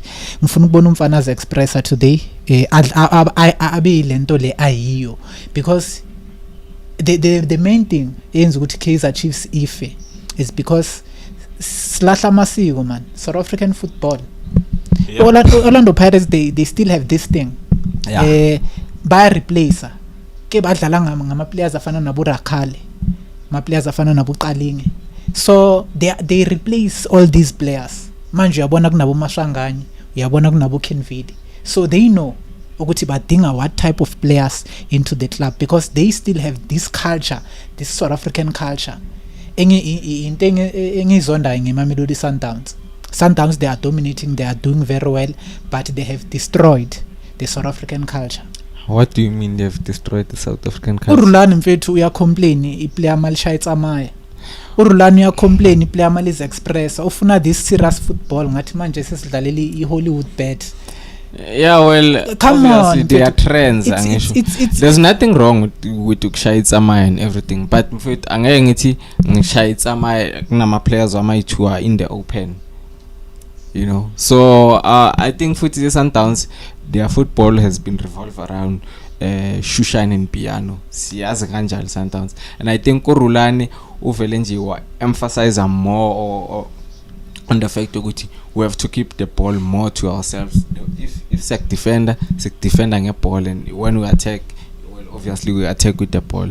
So ufake that emphasis yokuthi let's eliminate those kind of silly mistakes ngisathi ngishaya itsamaya bayangipressa or ngifakisa ama teammates wami. But I think the more udlalela imali man, like ngasho uthi Mamelodi Sundowns they are playing for money. It's no longer about entertainment. It's about playing for the prize. But the entertainment is there.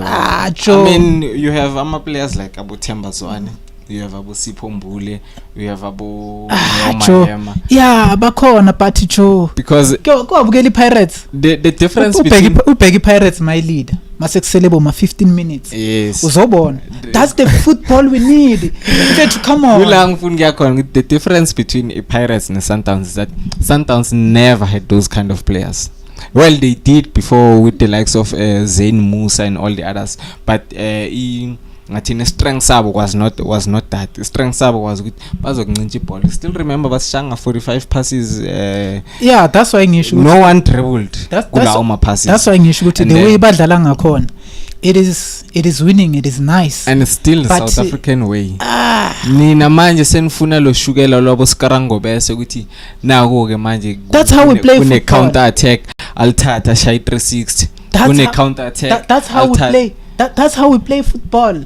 Look at Brazil. Do you know ukuthi Brazil why sport like isingasekho ku Brazil? They've changed the way badlala ngakhona, or let me not like say they've changed. Brazil bengafuni adapt to European football. Yes. Because they wanted to keep their history of having players afana nabo Ronaldinho. True. You understand? True. Abo ngikho ngokakha ukuthi beka lapha nayo or bekwenzakalani. But if you can look at most players wese Brazil, Brazil ne South Africa, we were playing similar football. Ukucanga ukuthi why wena South Africa mabathi idlala ne Spain. Kuyosuka abantu eSpain bogcwalisa stadium. Do you know why? They know ukuthi we play beautiful football. We are not playing for results, we are not playing for money. But we're playing for entertainment. Football has become business now. Yeah, but where is entertainment? Entertainment is there. Entertainment ikhona. You just have to see it when. Mani nanifuna lo ukuthi iplayer libamba ibhola lapha loku aliteka yedwa, and then that's what you call entertainment. That's our culture. No. Mina that's why mangibukele EPL nini. Yazi yamshikisha uVinicius. Hey umnandi uVinicius but abazivezi skills zakhe kuma replay. But bukeli PSL makalithi awuzolibona ku replay. Bakancinca ibhola elishaya ipali ku replay but bazokunika isamayo. That's our football. Yeah, I don't dispute that. Sibonile kancane ku AFCON nangu umdawa agaya ulone show me your number, and the fans love that, but it's not all the time that uzoyenza into njalo. You have to find moments in which you can do those kind of things as well. Siyambona umasonga ayinokuligibela sometimes when Pirates leader. Umbonile uKim video wenzeni kule ameshe Orlando Pirates la bedlala khona na nePolokwane City. Isasuka imesh walit ya tatazela same time iPolokwane City. It's another way mfethu yokuthi ukwazi ukuthusa ama opponents. Ngona ngiyavuma angiphikisi mfowethu, but into engisho ngithi let's get back. Mina yami nawo ngiyiphele. Angeke iphele because I don't love serious football. They are too serious mfethu. So you're saying Sundowns is too serious? Yeah, it's too serious. No wonder South Africa they won't get that fan base, they won't get that spotlight in South Africa because they are moving away from our culture. No, I think they won't get it. Fan base is based on Gucci, which is now sipana kahle ku marketing. Abo manje sebasizisa amazambana shisayela bafana sasuka nje sese attack. Sasuka nje. Let's see. But mfana siyabangcoba labafana. Today we should be. Ilo mfana we 35 meter lo. Naye uyi 35 ne? 37 mayo. Mara machine kuyomele swini league kay3 khona ke. So thema manje bese makafike naturena nje afana no billiard. Soka. Tisibone ke iCape Town City. Like uyibonile into eyifunayo, umbonile wenzeni? Yeah, into esidlalayo ke le. But why is it ubonile ku AFCON besihlukumeza kanjani? Bezilishikisha ke ku AFCON bezingatrap normal. Yeah, but bekungasi into yokuthi njalo nje. No, like we are using it as a weapon. Yeah, that's true. It's a weapon. Because masilit uyamthikazisa mfana umphula amadolo iweapon yakhe akumelanga njalo wena sowusikhiphile isibhamu njalo wonke umuntu uyasibona uyayifihla la ile uyikhipha laba angabhekanga khona bathuke bonke abantu njengoba ngitshela ngithi umdawu ishayile against Nigeria and at that time score it was still 1-1 you know so our unsettled nani hilo leli asimiyi ndoda we need a goal baba konje bani Stellenbosch bayenza ka so call to praise so into bengisayisho ukuthi imesha namhlanje ne uEric Tinkler ufocus kakhulu ku midfield because he knows ukuthi kula an advantage khona we don't have our key players in the midfield but uSithebe he's there ngwabonile ama touches wakhe movement yakhe so far he's been good go movement yakhe on the ball so let's strengthen the midfield this match is the easy one to win for me is the easy one to win njengoba ngikutshelile nami ukuthi yabo i lineup yanamhlanje is very refreshing beka to pre I pace and ubonile second ball iphelele kubani one of our players he center forward uWandile Dube so nje like that press namhlanje kumele bazibonakalise bafana we do have good players to be honest just nje ile coach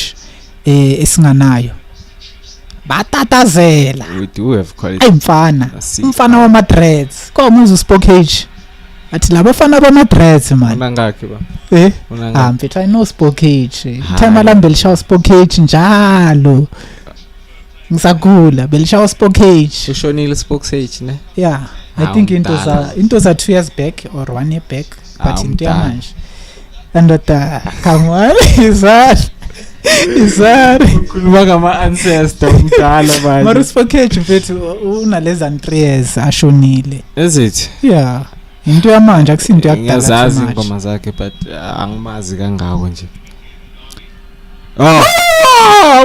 ushaya kanjani lo Sithebe ufuna ngo right ibhola liza ka left yabona ngabafana ba Madreds mara lila lifuna left back to play Sithebe or ultrap keep it to yourself bakuthinte kayi1 ulale simple bathi yini rustiness ya counter nayo but today we are pressing very well ipress imnandi yakutshela ngithi labo white bethu abayi2 abayakho namhlanje so kusho ukuthi njengoba bangekho things will be much better believe me you will see because into bengihlezi ngisho you can't have 2 players ebadlala ibhola elifanayo nini defender uMartin nini defend uCastillo you don't know kahle man flat footed duva abona player lakho ukuphela available ungaforced ukuliphatha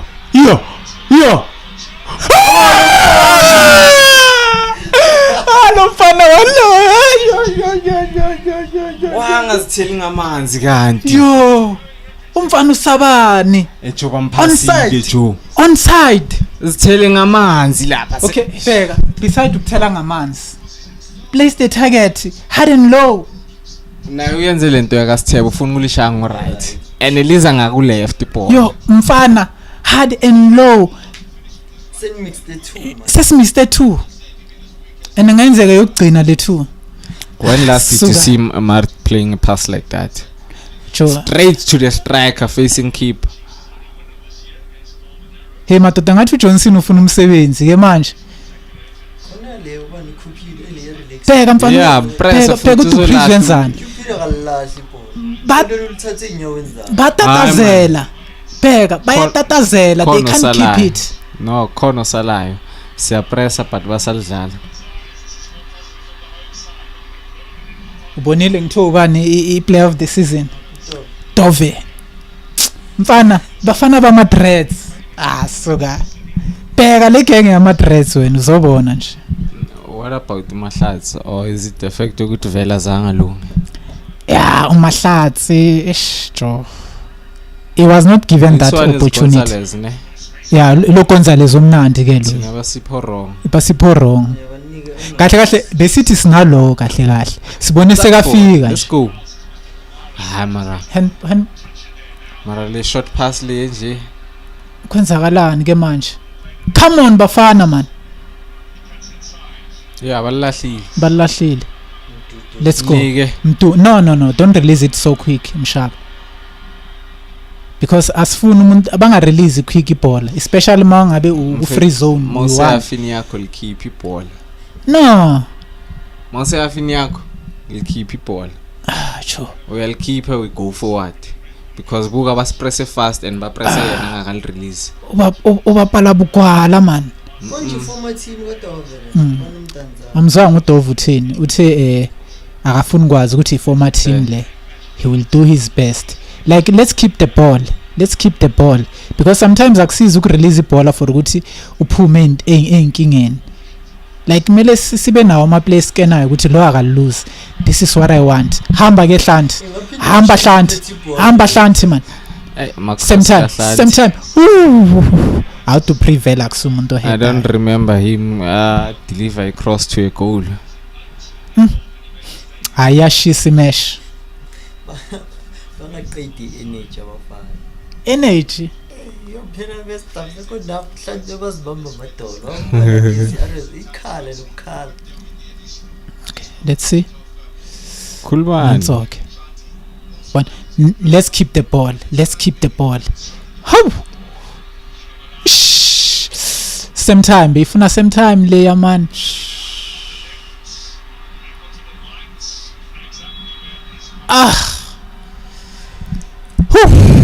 Uyalungisa for kushaya intamo. Hawu nami ngithi uyadonsa ngenhle ngithi ufuna ukulikhela. But it's so well, so good. It's offside. Oh, be tight, man. That was tight. And law enja. I see offside layer on the new law. Mara like manje law ngisho bayiphassisi. Yeah, manje se uphethe konje. Oh, bangidla ku betway ngithe draw le mesh. Kumele uminyele cheaper ke manje mfana. Mabhena kunini yacishe yambulala icareer iPirates. Shayipali. Kwenzakaleni ngapha ku Chiefs ke? Gonzalez cisha kora. Lo munye wase Colombia lo wase Venezuela. Thina siphethe wakuphi eColombia. Bekumele siye Venezuela. Izani. Venezuela ngisho ngithola Silando Castillo. Castillo Venezuela. Bekumele simlande no Gonzalez wase Venezuela. Mabasikhombise phela replay. Because asibonanga thina lapha ya.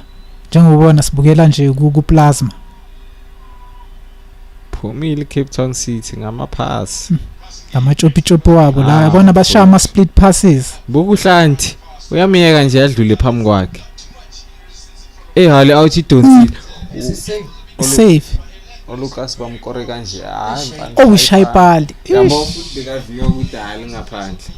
Oh Lucas bamkore kanje ladla. Bangos labantu. Oh. Khona. Angala uhlanzi right. Hayi phansi le. Ziyakhala bafethu. Let me fix this. Abantu kushuthi bebalihalela ibhola kucwele kangaka. Indoda ngisho sasho. Tricks yonke ndoda singadlali singabukeli. Next 3 weeks. Mfana. So besibona unodada udude edamini. Ukhona? Ukhona baba. Ubheke yena uGoodman noGonzalez. Nibona noMayo le combination. Yeah. Konje noGodini uyakora ngamakhona. Naye mnandi loyo lapho.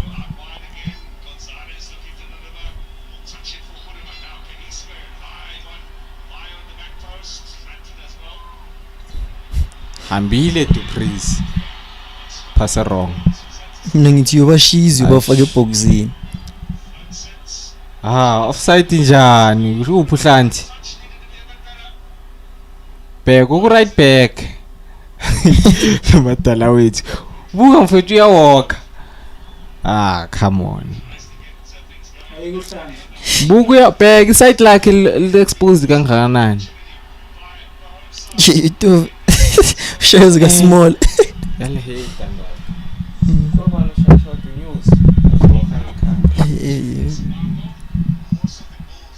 Hey madoda asayijampa isensa manje. Basipressile ke manje. Was pressing. Yeah, ba right maka pressa so. Mara ngifuna ukubona le distance between goalkeeper and defense yabo. Yeah. Asingababamba lapho ama counters okhona.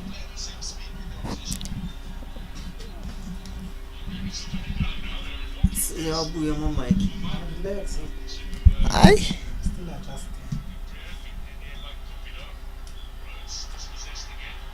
Hayi man. Yazi masijump ihalf sesiyangale kula silahla khona. Kuphi mabona ukunika ama-captain kanje? Zitha amajeki kunika. Siyami.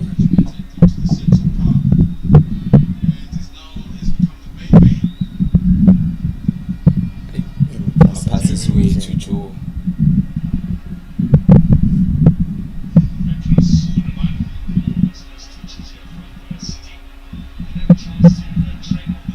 Boy City malithole spread. Asuka lapha kukhonza shit.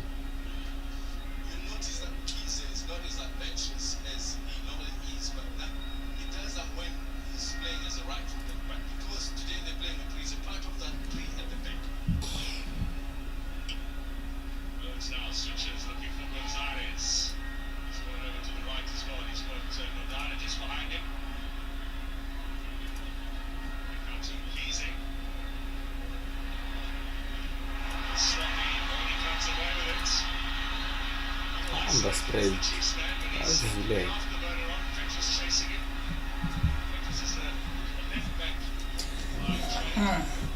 Siyabona. No.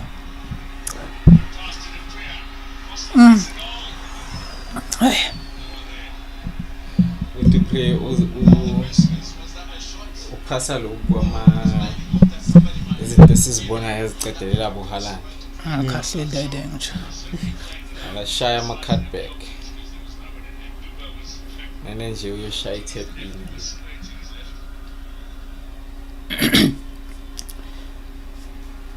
Ngibukela ibhola ke manje bafana. Saligcina kudala man.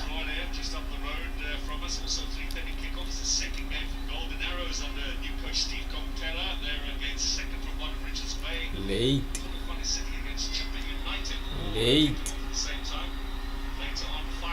Yeah, simfuna uzitha. Always there on time.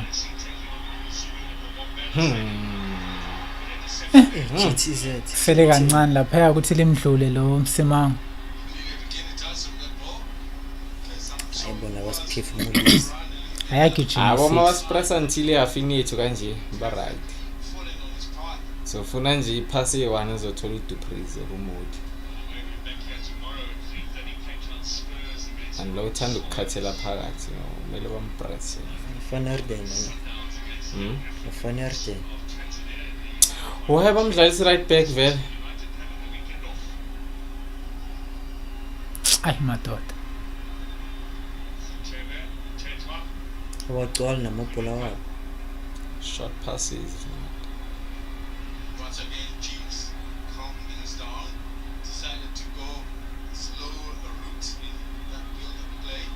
Azivalela lo. Khuleka.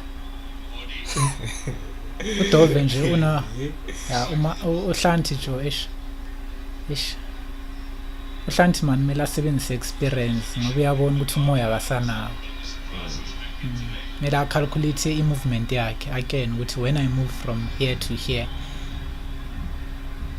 izodinga effort engakanani. The day tournament of the match ngizosho ukuthi ayi bese ngisukela madala. Hlanti. uHlanti uhlisa sana.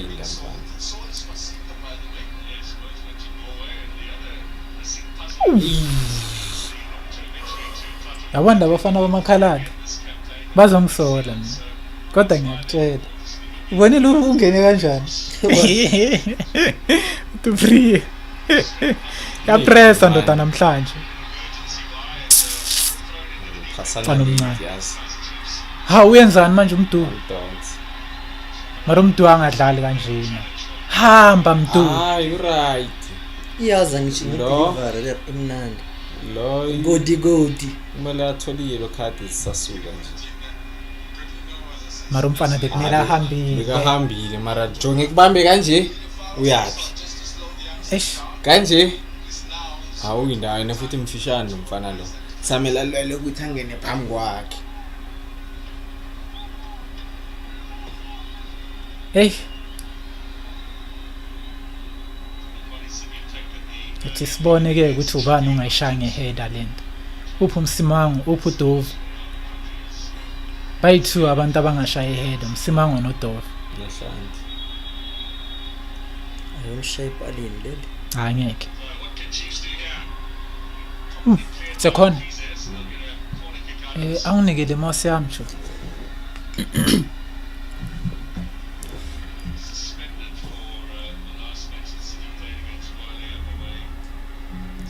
Mbona. There are a lot of things lapha mkwethu.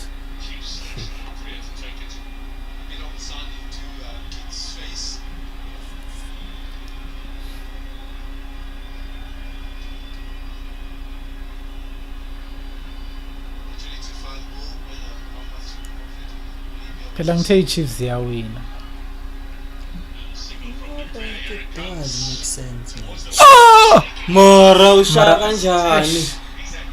Leyanto leyabe ifuna manje ugqwalise Phela manje. lapha nje futhi leli zinyaweni lakhe. Gqwalisa Sithebe ayingebathi ibathi akhona la lisebenza khona.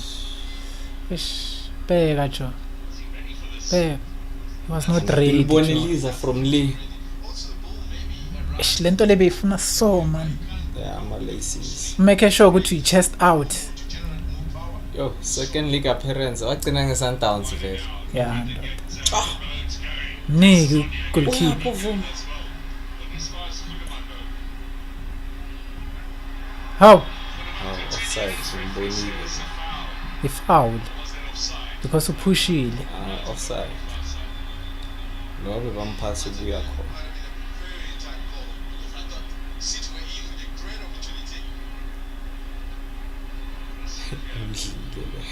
Kwenika.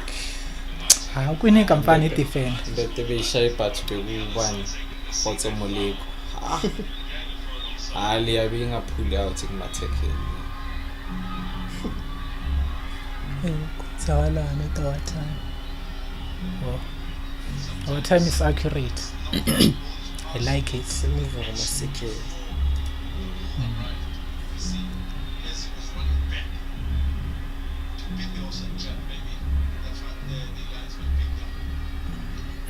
Yabona bayenzani? Emuva kahle kahle iCape Town City nje yinyakanyaka nansoke. Ish liphethe uhlanti. Release fast jo. Like ibhola maselibambe into that position, I'll release it fast. Because more release lapha uyalahla mos. Akekho umuntu ozipositionile. Nike fast now. Before ayenza lento abuye nayo le ku national team.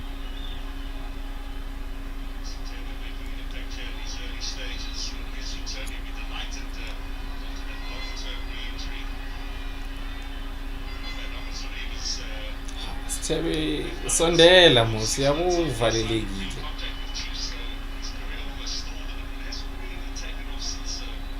Sometimes triangle mangayenzeki uyatshela ukuthi ziyenze.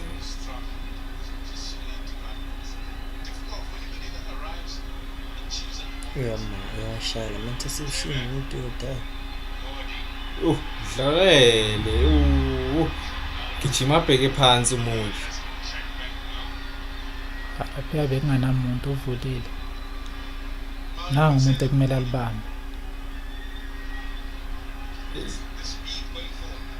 Communication.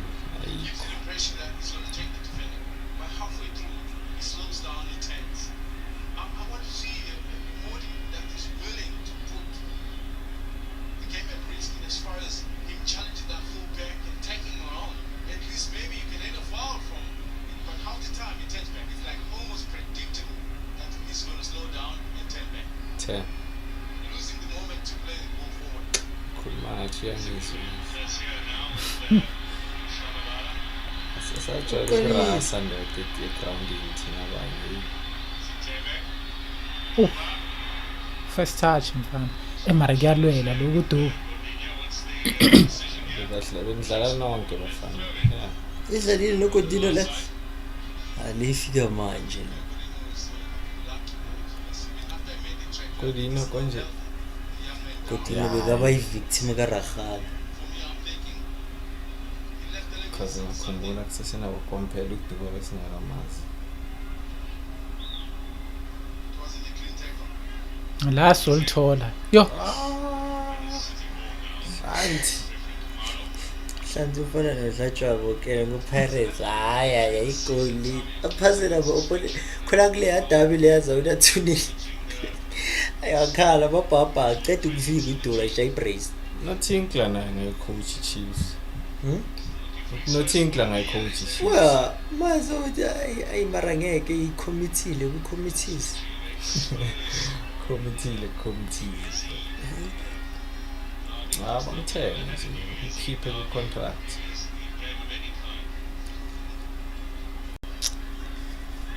hey, Futhi thatha uTinkla uhlanzi ngiyamkhulumela kodwa uze ngikhathale. dala sitshela Uze ngikhathale ukukhulumelana nohlanzi. sitshela.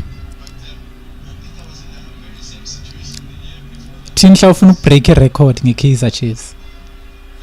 Ayineleshaya. Pirates I-Cape Town City sayishaya sesenobhini. and upeni bekabhayize bekasihlupha ngo-Erasmus once wakhipha i-Erasmus siyamngena Ubhini akhiphe ita zakhe no. siyamngena-ke makade kuzikhipha ngikhumbula ku-first game kabhakhazi azokona uthe makhipha i-Erasmus awashangena amagoli Iyiplayer. yabuya futhi second leg yakhipha i-Erasmus azo ezicala-ke zazipenetrate phela ngisho uyosenza sokusidefenda manje And naye iphethe ama-player City Joe. uPrimgoma Hawu.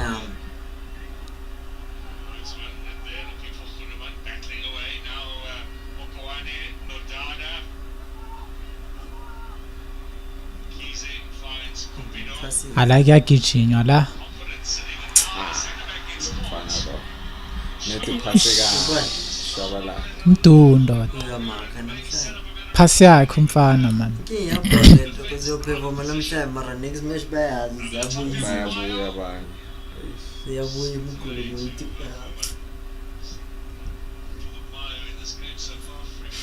Ngamari izohlangana. Mina ngibona usithebe nje ngathi uyafitha la, right. Oyenzisa Williams please. Bheka uyaliphakamisa naye. Mara at least uliphasa umuntu o-right. uyakwazi ukugijima Ayibhinca leli take na in. yes Shot ibhandi le-Heyman. Noma sekukhala ama-fans eli kanje. Sas. abantu ibhola bayalithanda sibe-Gauteng e-Cape Town Endoda bayizola abantu eCape Town. Mara nami nginemali ngayo mfethu. Phela masowenza kanjalo it's not only about the disc kuphela. Yeah. Traveling, experience. Yeah, because khona abantu nje Bona indawo. bathanda ukutravela nje. So it's not all about ukuthi uyobukela iChiefs. Awukuvele beninayo imali. Tuesday benye imali kwanyaka next week. idlala ba Of tax. And you know hayi Olympic qualifying. And ePitori ayigcwala ama-fans eNigeria ngakuthela. Kube kugcwele wona kandawo wethu. ngena umahali Hayi. But iticket li cheap mfethu. Pay. Point iticket 40 rand. Come on mfethu. Transport manje Pretoria kufuneka imoto. Yabona inkinga yiPitori. Kufuneka imoto. At least kube bekugame yasemini manje ebusuku. Mara nginentombi mina ngasinayo. Sinomuntu leyo. uzothi uyafika nje iringe kayi-1 or ayibamba athi ngikhuluma nobani mawuthi upeace tititi Isaringa nje iphendulwa manje. Sathi ucabanga amanga. Sekanentombi loyo. Phendulile. Masinya kanje ndoda. Sekanentombi. Make sure. ePitori kude kanje futhi uyayazi iPitori. Ngangitshela Ngapha ilogelo lwakho weyicephe phela iPitori idumile ngalabo gelo beyicephe. akashaya icephe Welo ilo mfostyle. ashaya amaroko kuphela. Ilo mfostyle. Uhlala ePitori. Sorry mngane wami ukuhlukumeza. Bengazi ukuthi lo mfostyle. Phela ePitori lala khona. Elala khona. Lala khona. Sebakorile futhi ngapha. Ayithawe bosh. Ngapho phethe. Yo ngithe Royal AM yawina redraw. Kodwa ngaphethe Royal AM. Ndoda ama odds bewa high benginethemba. Oh inkinga yini lapho. Benginethemba. Ama odds. Azakudlisa ama odds. Mina ngibheji intomba ngibheji ibhola. Hey wena. Eshanda deflection siluze isibhola man. Awu. Abeyimisile la. Alabe umisile. Nezivele uma ugoalkeeper la kudla asikhala ngawo.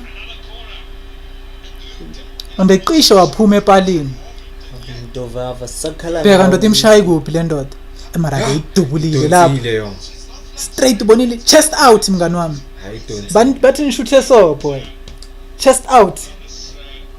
Ukuthi lambe nga same momentum. Balina back abomfusi. Mina ngikwazi. Bayenza lokho Nkosi. Balina back. Lina back. Ngaphaka. Angiyadlala le yami indoda ile yami nomusa kakhulu le. Ibanika into obvious ekumele izigorele ngokwayo. Kumele ikore ndoda ibe selfish ishaya iskip. Ukuthi defender liyokora. Utopela kumbule. Fethu angeke umbone uMohamed Salah askip ibhola at the edge of the box. Mina ngiyase ngikhinywa yini hlezi kuthethiswa mina every week angisayifuni le shadisi. Ngiyakutshela na last week ngiyakutshela Ama mawufika Kaizer Chiefs defense selfish. Ezokuthethisa hard uphuma emajiteni. Udlulile la. Hayi Kaizer Chiefs madoda. I'm not happy nge defense. Kunini assist defender. Last baskora kanje. Athana zashawa not baba into nje. Nalapha ya angazi uDovet Melson wele wajump walmista.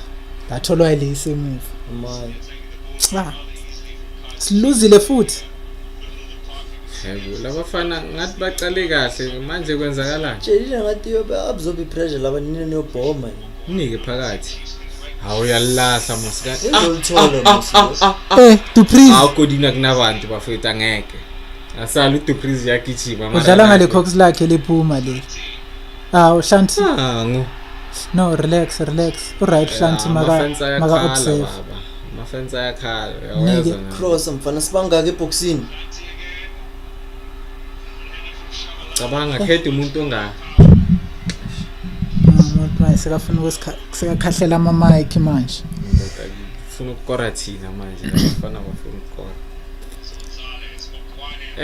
Khona yebo sibukela naye ndoda. Loyal Furniture hlezi igcoka iregale msho yayikena le time. Isasa khona nje. Iliphi lela? Lingi time la ngapha phezulu.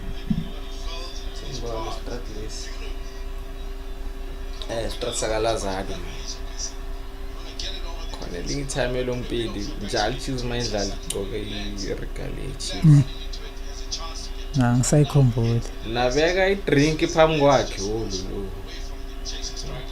Ijayile. Korayena. Madoda. Wonke ama-team engithe ayawina. Ubheje Richards Bay. No ngithe late draw. Awusodonga.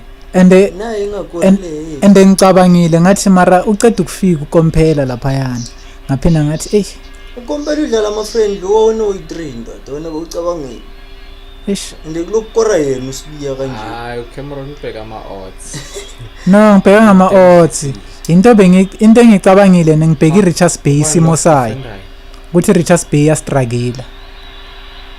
So maybe ngithe draw. Baninga boronene ngapha ne-Chiefs uyayibona seyifuna ukungidla naye asambini isele move shoot mode la Maruti babekazitshela ukuthi uzokora laphi and ngapha akashanga nange-short bafethu ngiyadlala ngamandla endoda ndoda uletha la yabona njengoba ushabalala gijima yo no uDuba bekangashayi lapha no bekangashayi ulibamba kamnandi ukhithi lapha leyanto leya beyifune i-shot liye phezulu lento man orishangwa left kethi sibone ke ukuthi kuyohead abantu iChiefs ishoda kancane nje khona lokho kancane ukushoda hayi shota kakhulu bheka namakhona besazi ukuthi Chiefs wayenza i-corner free kick esenkingeni nike la yeah ay ngamaFuni Pirates first touch Duba yabona namhlanje ke lo wangakori namhlanje boto uYuduba lo yabona namhlanje umfana uya-exposeka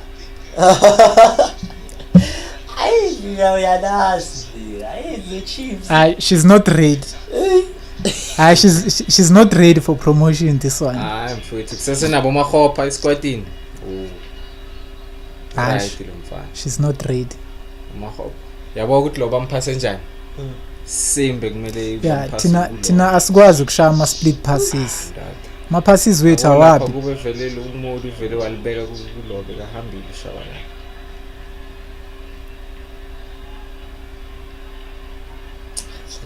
Trainer ngathi la 1000 passes efuna urulani uthola Cape Town City mara as long bayidlala isayidini labo asinankinga nalokho yabona as long bayidlala ngale it's fine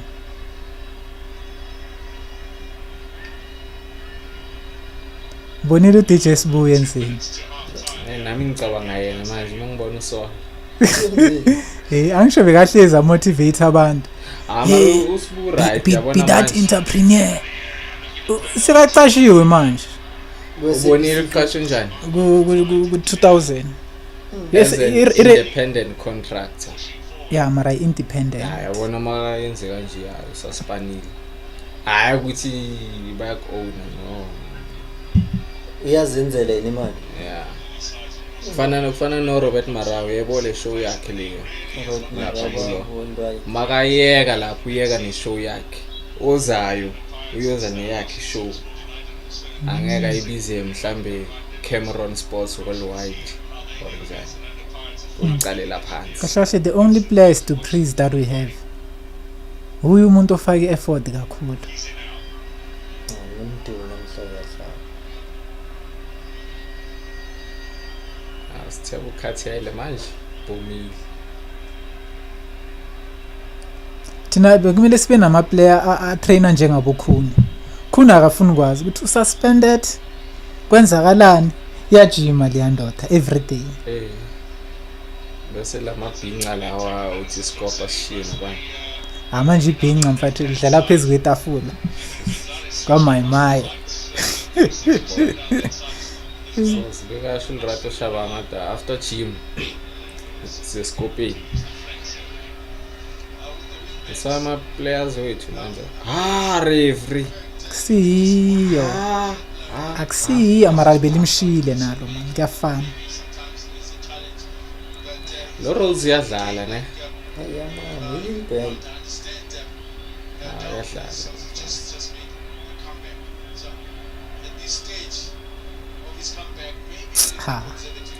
fana uDihlokwe awuDihlokwe ayisekho indawo yakhe madoda ayisekho indawo yakhe uDihlokwe Chiefs fans mara niyambona uDove njengeweda ani kancane niyambona uDove na uyashaya ikhelese nawo Ronwen akungcono belukude Williams ndoda ukubeke lapha ya 18 awu ngena mfana nike wayonganiki lo thathi no that was a good pass credit to Cape Town City for a good interception no That was a good pass. Yeah, that's a good interception. Mara corner. Credit to Cape Town City. Uthola le bola leli. Phela ligcolisile la. Abekazolithola because belingekho that hard. Ngeke basayiveza ke. Nayi. Akusiyo. Nayi. Yalibona?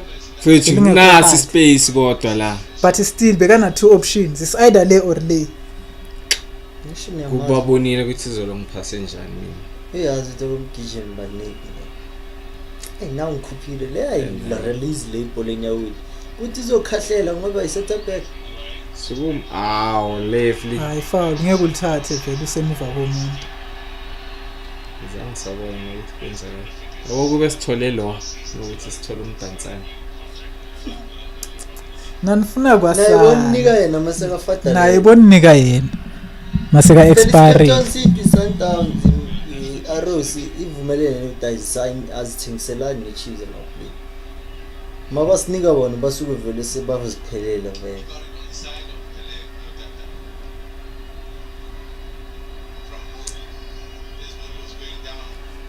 Vele ufuna ukutrenda nje ukhuluma noRev umcabuze lempandla. Angikuthela trend the whole week sesithombe sakho. Ubashuthile uvino. Engobena bazali. Nathi kusamele sida e-stadium. Sagcina nini support alingena e-stadium. Sishukumise nje inkundla. Bokufaka. Zangena manje njoba bengile mina. Ngithi ithi lo chekisa sangidani la. Mangiyazibona azangena. Inkinga. Lezinye bazibambile le wanize yafika ku Erasmus bangayiboni mara igcoka impurampura. Mayifika lapha ya ithi lo Erasmus yambheka.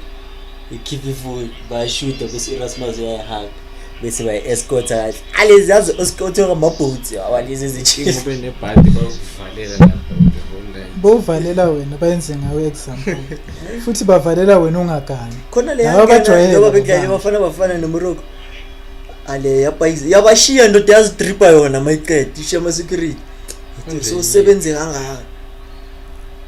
The time izodlala la. Ekhombo ale yabadabula.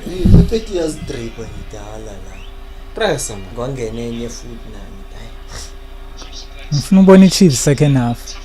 Aba first half sisindile. Press loyo. Awuya. Codino is our weakest link. Hey, nathi final pass yinkinga kududuzi. Hayi lento beyakhala ngayo. Maria Mark intangichaza ngayo. Nali. Yo. Yeah, if we go to praise loya. Bekalibambile waphinda relax. But it's an offside. Clear. Hayi off there. Abayiveze futhi. Nangambo. Late. Dala ku offside position. Uhlanza ngophaso uhlanza wena. Bheka yenzani vele lo mfana? Besilishile. It's like ngathi uyalibalekela naye.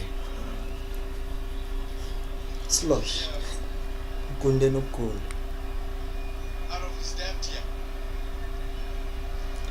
Siyobukela lempatha yethu lo Foster manje ngathi hoya mele isibalo kodwa itractor usedlala. Udlile umfana. Umdlile. Mara bona umduduzi nje mabamnika igame mara uqale ngebhola. That was a good one from uReferee.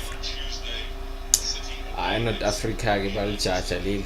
Coach Peterson. Uqhubeka la agcine khona. Namhlanje upha abantu amanzi. Uqhubeka la agcine khona uCoach Peterson. Na. Mara fit yona mfana. Fit. Lenyawo zayo. Fit lezi. Inamagwele. Mara nimbonile uBlomba fethi. Istructure saka Blom. Yule. Bengisakhomba bani bengikhomba wena ne. Ndoda uBlom ndoda seka iPitbull manje ndoda. Uyabona na ukuthi ayifit le. Ayifit. Indaba yi. Iposition nezinto kalas. Mara ayenzwa le. Akusinto ebhenise ulento le. No, bakunikeza khona ezivumelekile nje ukuthi ungaziphuza.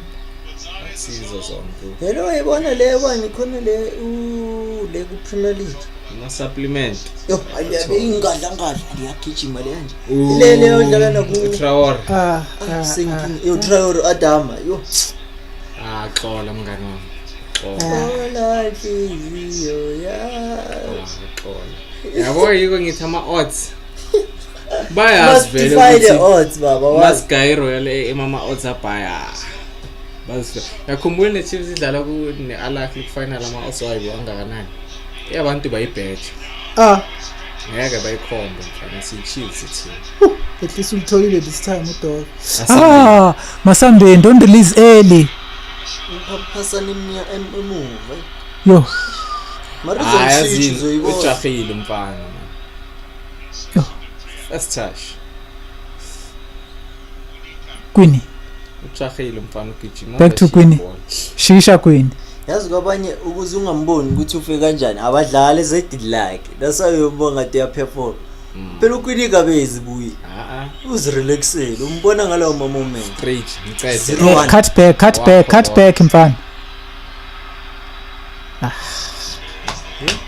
hayi udlalile yabo uma iplayer malenza kanje but bekumele vele uliqoshe enyaweni obvious akekho position right ukuthi ungamphasa la bekumele ukhathele phakathi man sasi nje ukuthi khathela phakathi decision making emshayile la kumele abukele umfukeni Kemet umfukeni uliletha ngapha ku right ufuna ikhela yes bafethu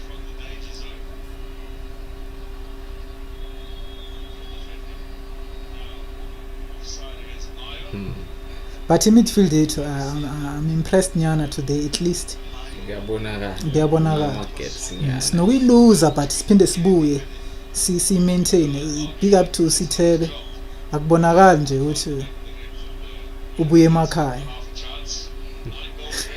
uyasebenza lekhaya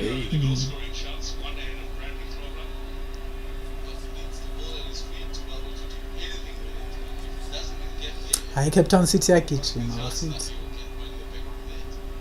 hayi yagijima le game 7:45 see offside player uDov yajump hayi ndoda angisho one defensive midfield thathela lona angisho dasangitshela ukuthi mina my best player is Dov school cutter from there yeah cutter from there akusi penalty liyabuya futhi unika umuntu wrong ndoda ngimoza suka wongisayo left ukugibela ayisuka lana abuze umshishi ukuthi left ukora kanjani hayi man yo ish nansoke ngithethe ke wakoraphi ish uthenile wayengaba mara sebavalile mfana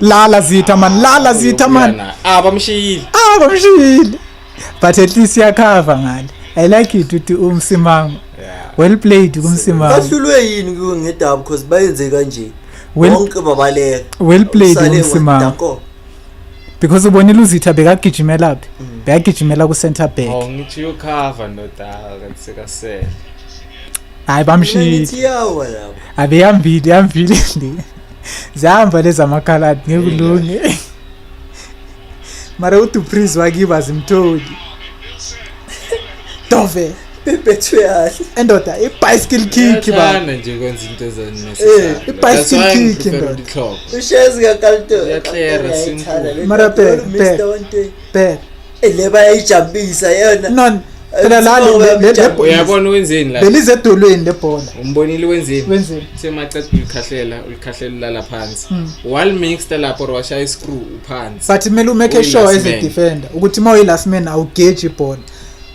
whatever uyenzayo yakhumbula ukatsanda accurate yakhumbula ukatsanda against Maritzburg the time sobulawo uMusiamile ayi last man iza kuyafuna ukuclear kanjeni noDof wall mixed walithatha uMusiamile wakho so bafethu sesifikile ke isikhathi sini back to work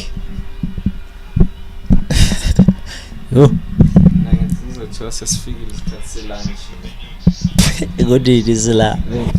Dolan la. Mina ngakakhathali. What? Is it 12? Mina ngakakhathali. Yo.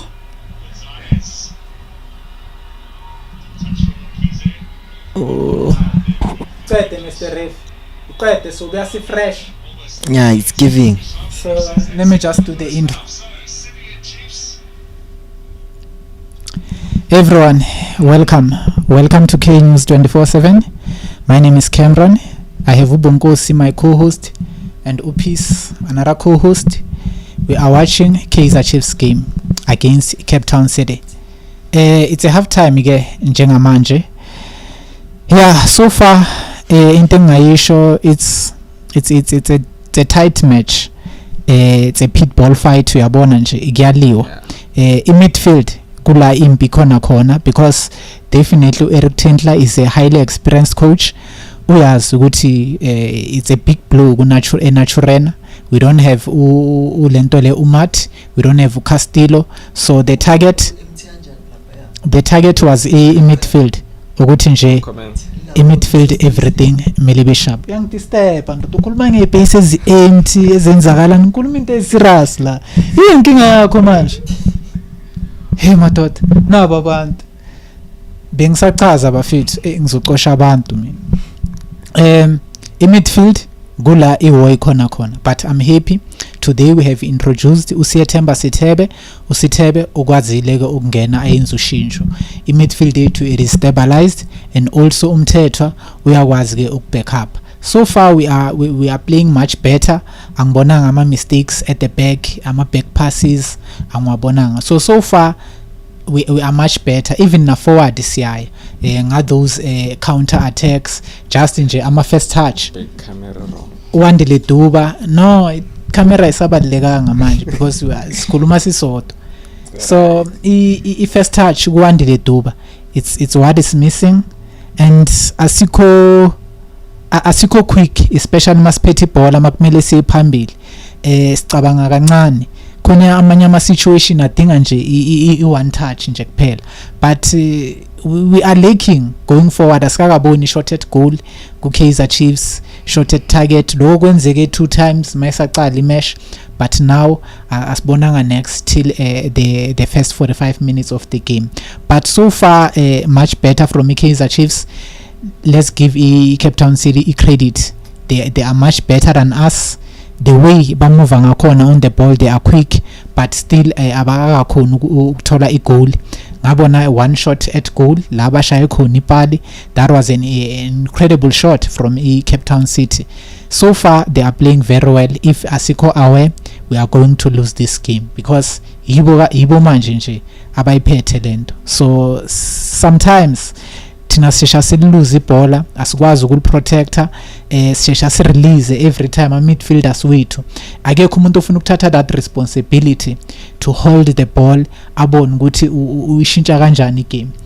I mistake engibona isiyenzayo maybe we are lacking quality players. Sinomduduzi Shabalala ku attacking midfield so far udlala as a wing in most cases. Uzithola angale sidini sekumela shaya ama cross or ama cutback angakamboni aba challenger like face to face or adlala those split passes as kumsebenzi we are taking midfield angakayiboni all those things but let's hope ukuthi we'll see something different second half at least. It's goalless first 45 minutes goalless both sides. Big up to Kaizer Chiefs and also Cape Town City. It's a beautiful game to be honest. Peace. I think okwamanje both teams sashana ngenyoko ephilayo. We haven't really seen ukuthi iyiphi team that wants to take that responsibility of having control of the game. Ibhola malisuka ngapha libuyela ngale quickly. So it's a thing of whoever will control the midfield will win this game. And by the looks of things, we've had Cape Town City. They've had one shot that hit the bar. We've also had one shot that went over the bar. So yakhombisa ukuthi ama team wethu awasabani. There's no team that is staying back by For a side in the Chiefs, I think problem esinayo is that final touch and that decision making kula state kula isha khona masifika lapha we don't know whether to pass or to cross or even nama shots at goal we saw Uduba trying a shot at goal but then it wasn't convincing. Dstv already has two chances that he could have buried, but now they were not convincing. So I think decision making is what's going to be key in this game. We've seen Cape Town City. They had that one chance, they hit the bar. They want the goal. Tina siyashaya, but njengoba ngisho decision making, that's the only problem. Coming into the second half, I think if maybe we could get an early goal, our players will be more settled and more calm because yakhombisa ukuthi siyachaka mase sifika ngale eyafini yabo. Yeah, mfitha urangivara because manje basibona kanjena midfield is a little bit congested kugcwele lapha, that's why ubona most of the time kunesibhuthubhuthu and manje ugcina sobona uzwane a drop a deep azo collect ama ball umntoda ushabalala azolanda ama ball on his own half. That's why kuba nzima ukuthi most of the time badlala ama forward pass because uhlezi ayiwana ngale umode and manje going forward is difficult because manje angeke asuke from ngapha ngespeed esiwanayo ufika le, but each poor mfitho from one delay to because we expected a lot from him because manje uyabona decision making is poor and manje obviously the attention is on to praise, so yena bamiyekela ukuthi abe naleso spaceless but he doesn't exploit their space. But another thing ngibona ukuthi naye Cape Town City naye inama mistakes wayo and also naye iyakwazi ukuthi be vulnerable but thina asifuni ukudlala on our advantage because manje siyababona ukuthi manje sebalahlela kuma wings wabo because they know ukuthi ama wing backs wabo they've got speed and also they can cross the ball because they know Kaizer Chiefs can make mistakes, but so far so good basayibambile because we can see Utove is solid and nayo Msimang is solid into shota nje ama goal, but nevertheless I think it is a close game. That's why ungaboni ingekho open that much kube end to end stuff because mawuthi uyabheka kuwo wonke ama matches adlalayo manje it's the only gaming in ama goals. The rest of the clubs lawa adlalayo abo Golden Arrows, Stellenbosch, abo Royal AM they've scored but ile kuphela, so now ba create ama chances but it's just unfortunate ukuthi bangakori. So sobona sekona futhi siphatheleni because we can also win it from the bench. Cape Town City can win it from the bench. Yes. Yeah, njengoba ushilo it looks very much congested in the middle of the park. Sengakabonakali kahle, and for thina side in lethu you can say ukuthi we are playing with players that are still a bit rusty. Dstv is only his second game this season. Umthetho has been on and off, uyadlala namhlanje the next thing awusamboni. So I would say the reason why we are not seeing those combination passes is because of that. But into engithandayo that small boy umtutu Shabalala, even though good decision making still lacking kancane, but that fighting effort into engichaza ukuthi mabaqeda kumdispossess ibhola it doesn't stay, uyabuyela olmaka, something that we've been missing kunkosi ngiphile Ngcobo, so uyabuyela limakhe alwini. It shows that he badly wants this. So going into the second half, I think the Chiefs should realize ukuthi Cape Town City idlala kanjani, because into engimentionile firstly ukuthi back when we lost 1-0 against them, we think like ukhulume ngokuthi Chiefs are very good on counter attacks, so wafula distance between the goalkeeper and the defenders could babe close so that angeke dlale those long balls, those through balls. But today we are seeing ama through balls from Dstv as well as Umtutu Shabalala has been trying, and City is presser, it's an good mabalpete ba push and then they press us in our own half. So masinga sebenzisa uDupreez no Modi as our flanks siphuma ngabo all the time. Masiphethe ibhola sibheka kuma flanks wethu ukuthi siphuma ngabo izosebenzela because definitely sibonile Godino no pace. In fact almost the whole Cape Town City backline has no pace. You've got Thamsanqa Mkhize, pace ayisekho, Godino pace ayisekho, and I don't know, Van Heiden is he also at the back.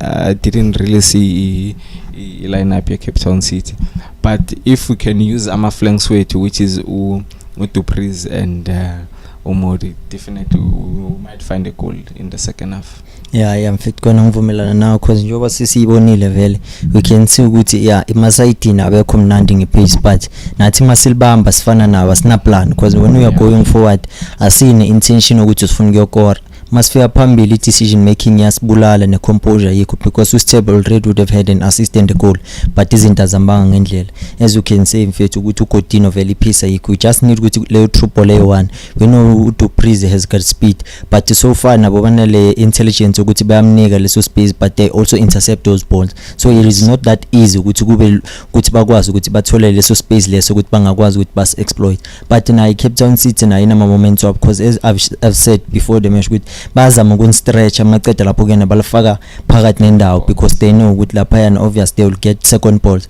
but on this match you can see ukuthi iChiefs ngazathi iphaphamile kancane but nayo ingayivumeli Cape Town City ukuthi ibe nebhola isikhathi eside because kanjalo bona mabaloku balifuna iyabakhathaza because the only way to keep position and also to defend is to make sure ukuthi you keep the ball position because movement of the ball iyakwazi ukuthi icover so iKaizer Chiefs izobulawa lo because namanje noma sithi shy count baphasana emuva because sebenesikhathi ibhola bangalithola and manje makalithola i-decision making iba slow and amanye ama players are rusty as you can say so we can see ukuthi sokona futhi kuyenzakalani but I don't think ukuthi kuzoba nama early changes because so far sifuna ukuyimosha game but ke lapho ke ngabo ma 70 ke at least angazama ukintroduce yena usayile azo add a little bit of pace because we see ama wing backs they like to overlap so at least sokwazi ukuthi sithole ne space ukuthi is add ama numbers eboxing because manje they are a little bit isolated whenever going forward. Yeah, we don't have numbers. Yeah, baba isolated. So sidinga leyo nto leyo ukuthi masiya kusokona at least kube ne plan. But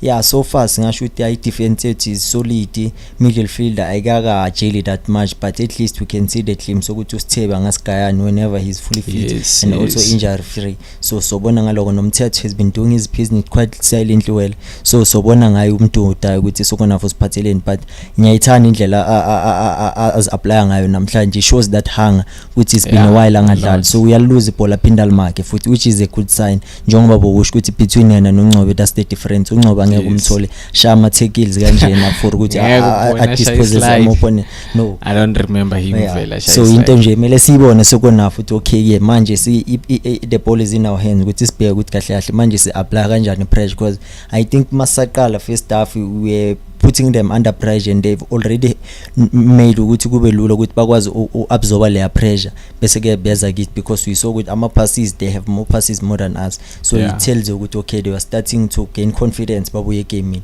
so it's all about that ukuthi second half usibone ukuthi kwenzakalani because we can see they have nullified umaya kabonakali like game in umuntu esimbona most of the time uKurimani no Gonzalez nayo no Data but yena usathulile but uzoba nale moment e1 of which is uSkhawathe because naku first leg enza kanje bayangeke game in but he had that opportunity and then he scored so sobona sokona futhi kwenzakalana. Yeah, when looking at ama substitutes wethu ukhulume ngo about Sile coming on in the second half to add more numbers in the box. Yeah. So having Sile on, who do you omit? Do you go for Sile for Modi or Safula in the middle? I think Modi mfethu will be sacrificed because as ngimbona ngazathi akekho game namhlanje he's not his usual self so I think masingazama ukuthatha yena simbeke ngaphandle because even though athola chance to take on players akayo take on uzama ukuthena abheke umuntu udayi so kanjalo I think uSayile uzongena because we know ukuthi as a sub he contributes more than being a starter so kule game le we are looking forward ukuthi sibone ukuthi second half but I don't think ukuthi in the middle khona ama changes angawenza but you will see ukuthi kwenzakalani because we saw ukuthi Abuchiva Vero na he might get a run because you see ukuthi Wandile Duba mfethu akadlali ngalendlela besim expecting man I think Wandile Duba today was his chance ukuthi asiveza asibonakalise since because unikezwe istart on that match against the Pirates I really thought ukuthi the coach was going to start with him but he didn't so namhlanje njengoba ngibona kanje I perfectly understand why he didn't start with him against the Orlando Pirates because the pressure was just going to be too much for him.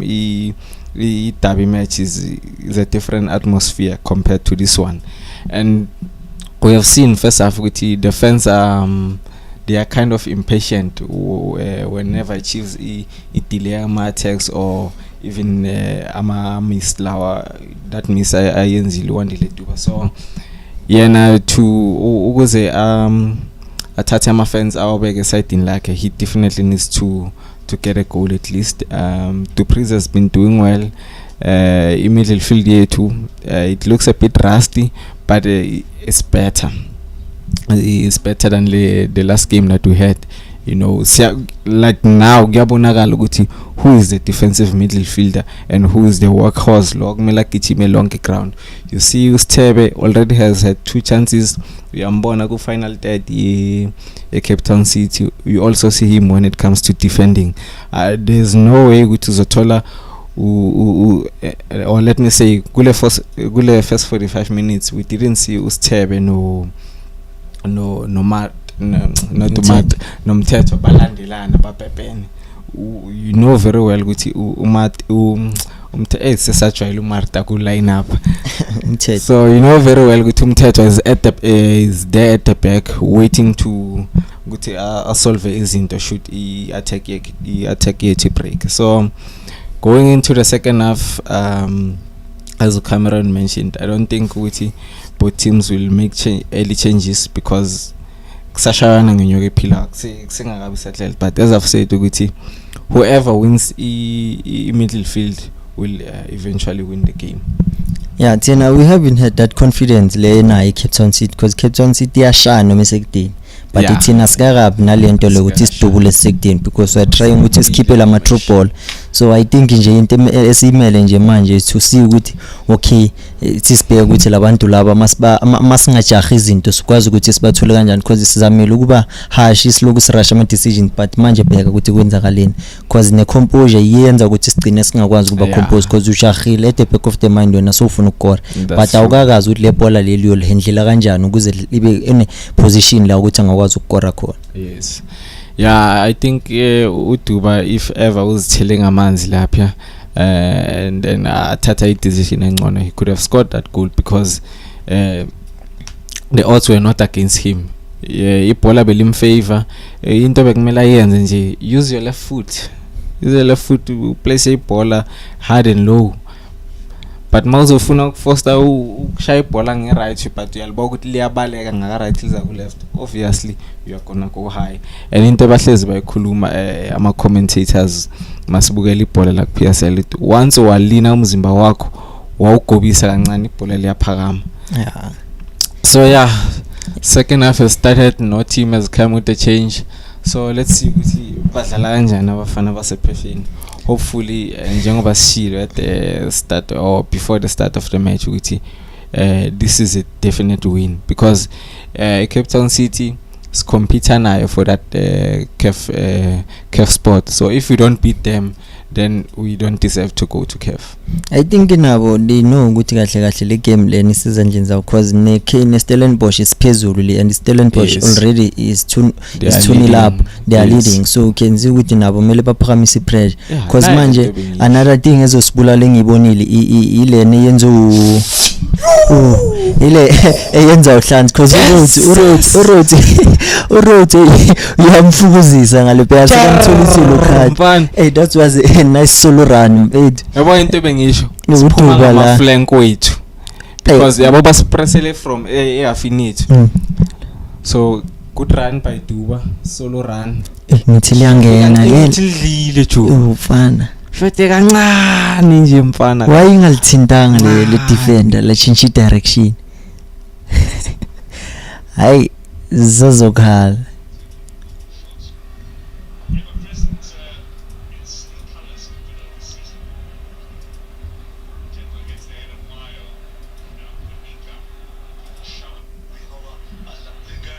Akekho. What's that Mason? Ay man. Belane.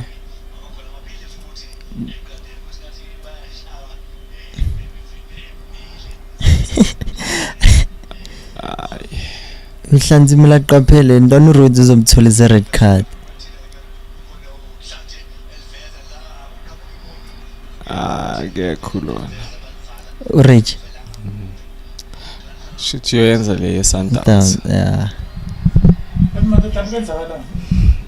Not Isho Ceda korudo. mixed manje. Asichinja soundtrack. Besifuna uRich manje akekho.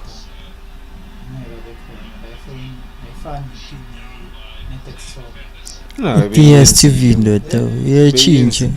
kanti ubani bekatshintsha last akusuyi. Bekuyi. Iyachinja nola. Awubambe sesimamela uZZ.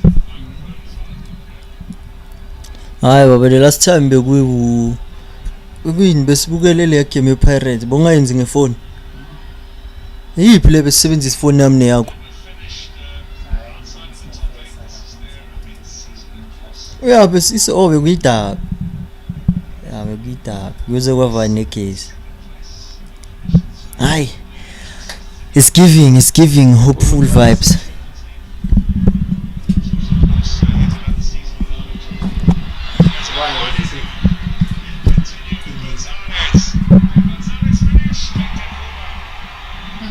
Bambi look for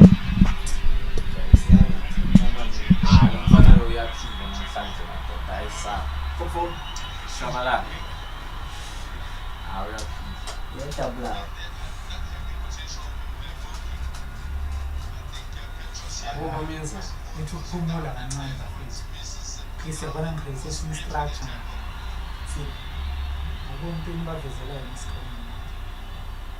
Oh, you cancel it live.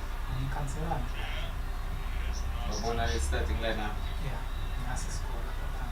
So we are sometimes.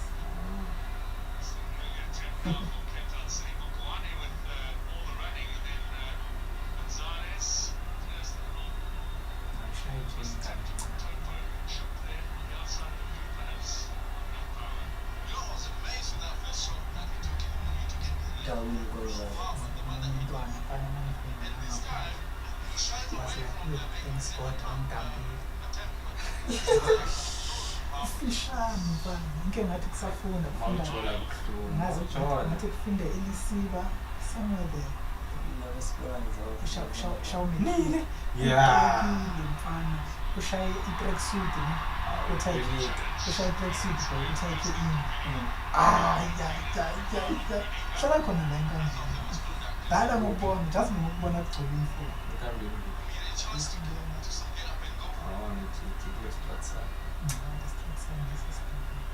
Kona bekhona esinye lapha Khabu front opposite na Khabu Fields. Fishani yana so.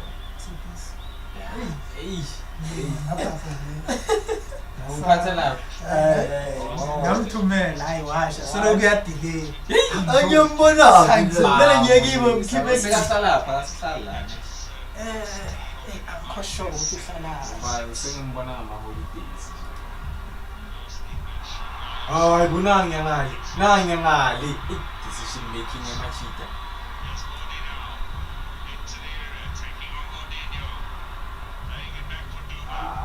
Kuba. Ewe decision making. Labantu basishela. Wethu bashiya ma. Shayi wena man. Hey. Siyaphaka. Hanging isikhathi ngidangana namaships amnandi. Ufuna ukubulawa indlala. Uphise complain. I'm complaining. Neta ngisho manje ngithe mangifika la uqale ngokudla kuqala. Mina. Oh,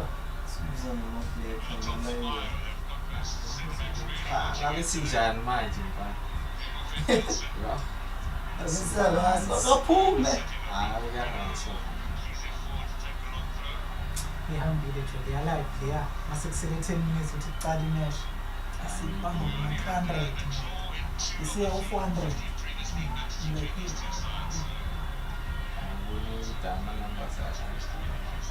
Awona ama-live nje ayakudrawa le channel fast. So ukuthi iyacela i-live Yabona bekumele ubet uFoster ukuthi uyakhona. Uches.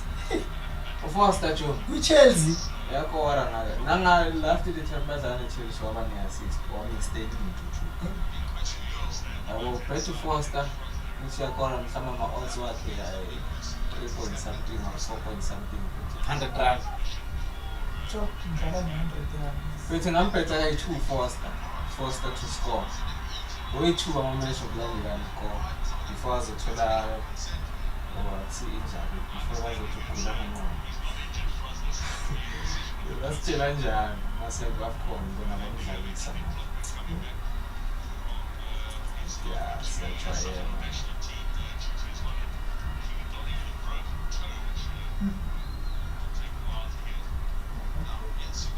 hawu khona ukuthi sifundisile ukuthi sicathulo sishawa kanjani ngibonile ayini yakhona nala abhedile out ngamabomu kodwa sesikhona wakhala isikhulu sayo hayi wo phola lishot kanje isithebe Feel confident, I like it.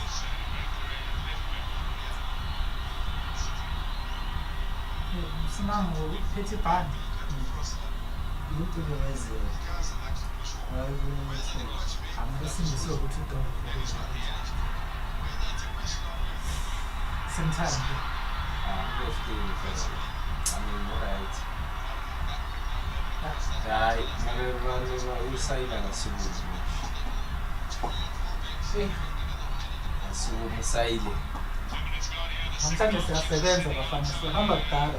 yesi-15 banga hawa kube ne-Sundowns bedlala ngo-6 bengizokuhlalisa mfana Manje awumhlalisi na. ngo-8 ngisuka sikhathi bani la Good Friday engane zangiceda la bafana benzima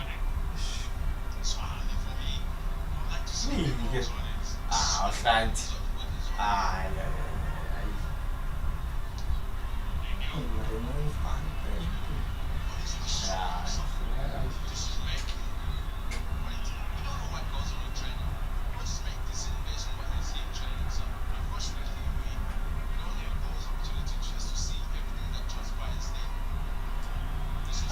training Sunday ukuthi mathi Sunday siyajima nobathula wonke umuntu ngathi ya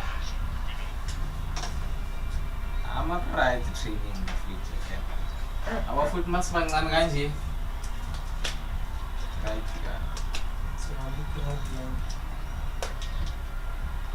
yeah Yachacha la.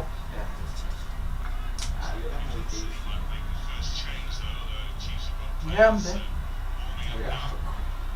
Yazi phela mina impilo. Jamkhahlela mhlanje balithathile hlanti nje uyazithanda lesibela sakhe sokushisa ibhola amaplayoff ubani lo angisho ufundiswe ubani Modi ayi uDove wakho mfana la udlalile Shiyumpani pass leyo hayi alamhla uyazivina uyaphila ushabalala uDove nomuntu. uyaphila ushabalala uyaphila ziyasho lezi ezingekho zithubo ngiyamasekende Ushimi bengekho egrawundini izona amshobe ngayo smile from ear to ear ngabona lento ezenza uLucas uyafana naye mara nje usho ukuthi ayangena ukushima nje ushimi ndoda sasenokushaya enye isevisi aphasi opponent ayekho ebhali uyalibamba aliyeke ushazi ngasijiji ngisho masodumile tshela kakhulu bese zakunetha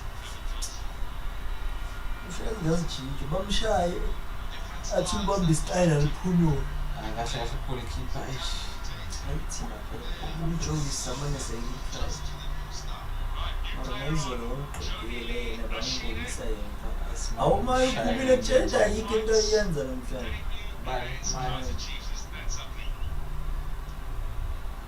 yo ene bamvalile jo next azangabonakala Ngadingeka just one goal. into eshoyo ukuthi uBruce ukuthi umaye off the ball angeke kwenzeke relax. Matha enayo kumele ibhadi ama-injury mfethu. Ajabula players kuyo labanebhadi njengoba. Na Cape Town City. Why broke? Broke wazi yena noFlora ababuyisi hawu nayi coach ngosi. Hayi le kopayile. Mina ngifuna. Ngabona inwele sezithi lapha elayinini mfana. Ngifuna ukuva. Eyobibhekele baza ikwele. Mara nayi coach. Umushini oTikral. Mina ngifuna. Abasafuna ukuhamba la uAnasimina nobuza unendlu ngapha. Ya babuyele kibo labantu. Elimzansi Township. Sesibaningi kakhulu. Country noma country phakathi. Umshini. Coach.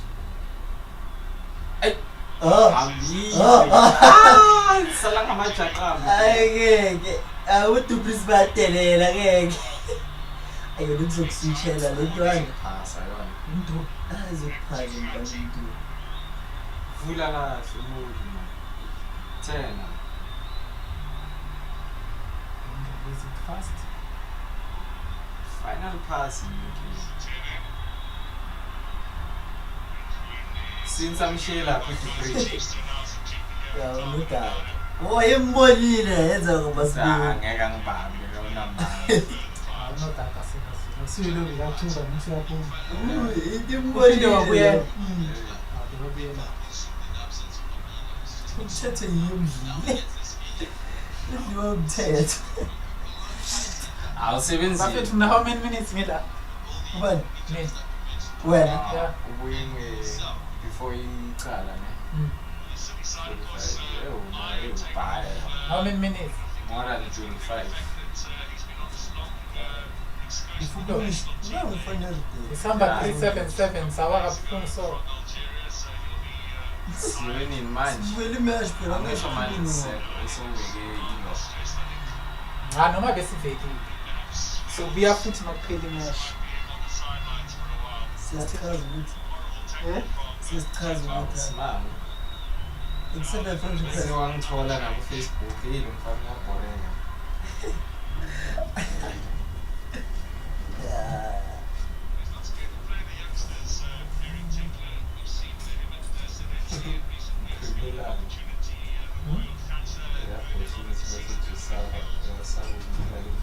Come on, is it?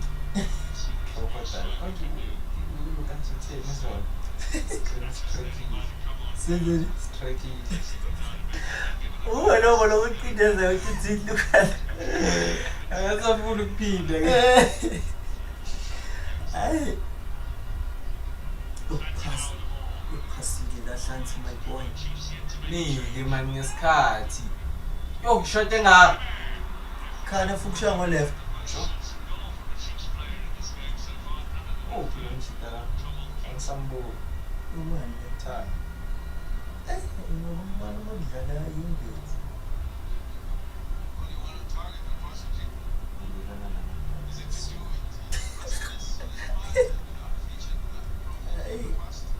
Ngithole kanjani ke? Ngiyangazi no. Le lona yami le ayaziwa abantu abaningi. Abantu abaningi. 110. I create yalo. Uliya bese nginaba abantu ungabazi ju. Abanye abazivelele ukuthi asithi request awazi. Ngindaba.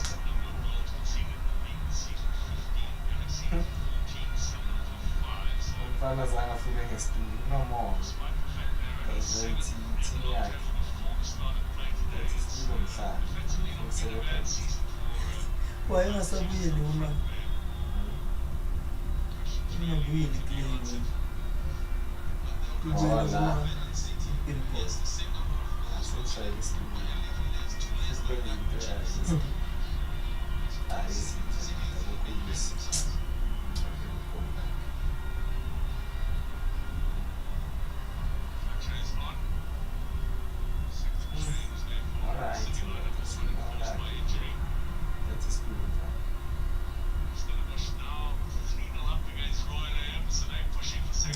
Sesimthuka chava elezi ndoda. Amafeni wangala hayi. Ngale ngayo celebrate igoli tuyabheka awuthi. Thuka sonke. Oyothatha ikhona khona ngisakhuluma.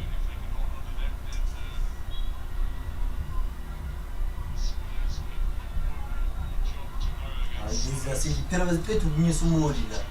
Sezinyise ngale uthi.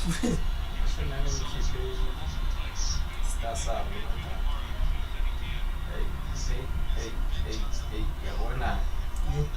Ayuka namo.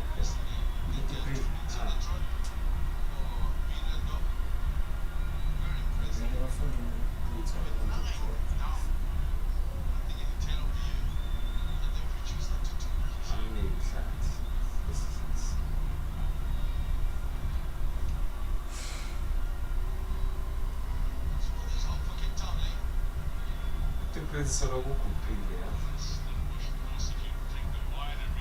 uyalele ngakhona saqhuba abona umuntu uthathela Amakana yiki into eyenziwa sofuna ukubrush pass ihlanti ukuthi simakisa kuphela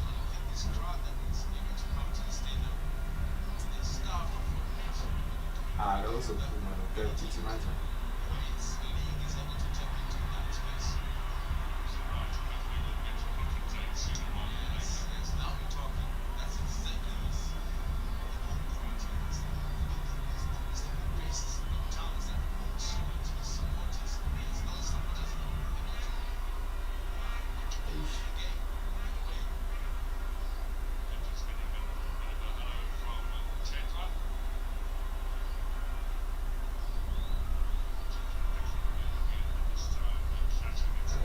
cishe ngidla nge-elbow awubone lo mojaba yiwo ngisho ngithi mina ereal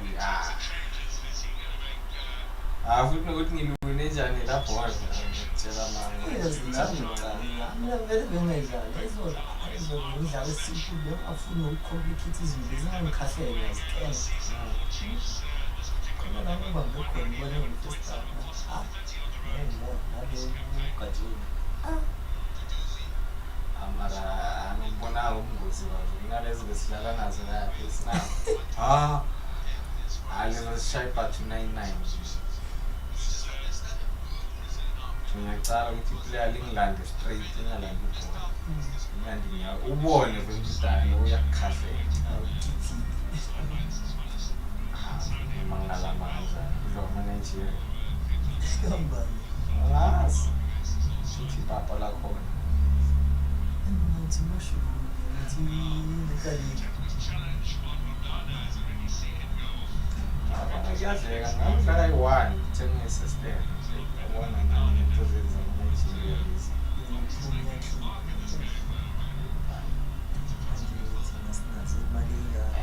naleli dura naleli shawumbuli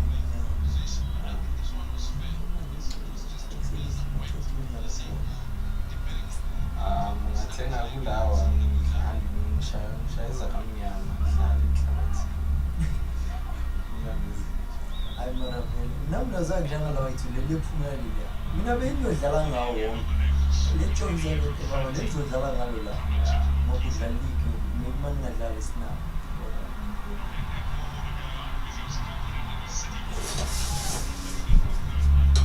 simangela kuyaliceda ke sengithulile madam ngithuliswa yini asayicale i-cheese yini yenze ngichisi sidlala njenge-cheese kanjani second half phela since kuloka uduka angextra into le kwathi nya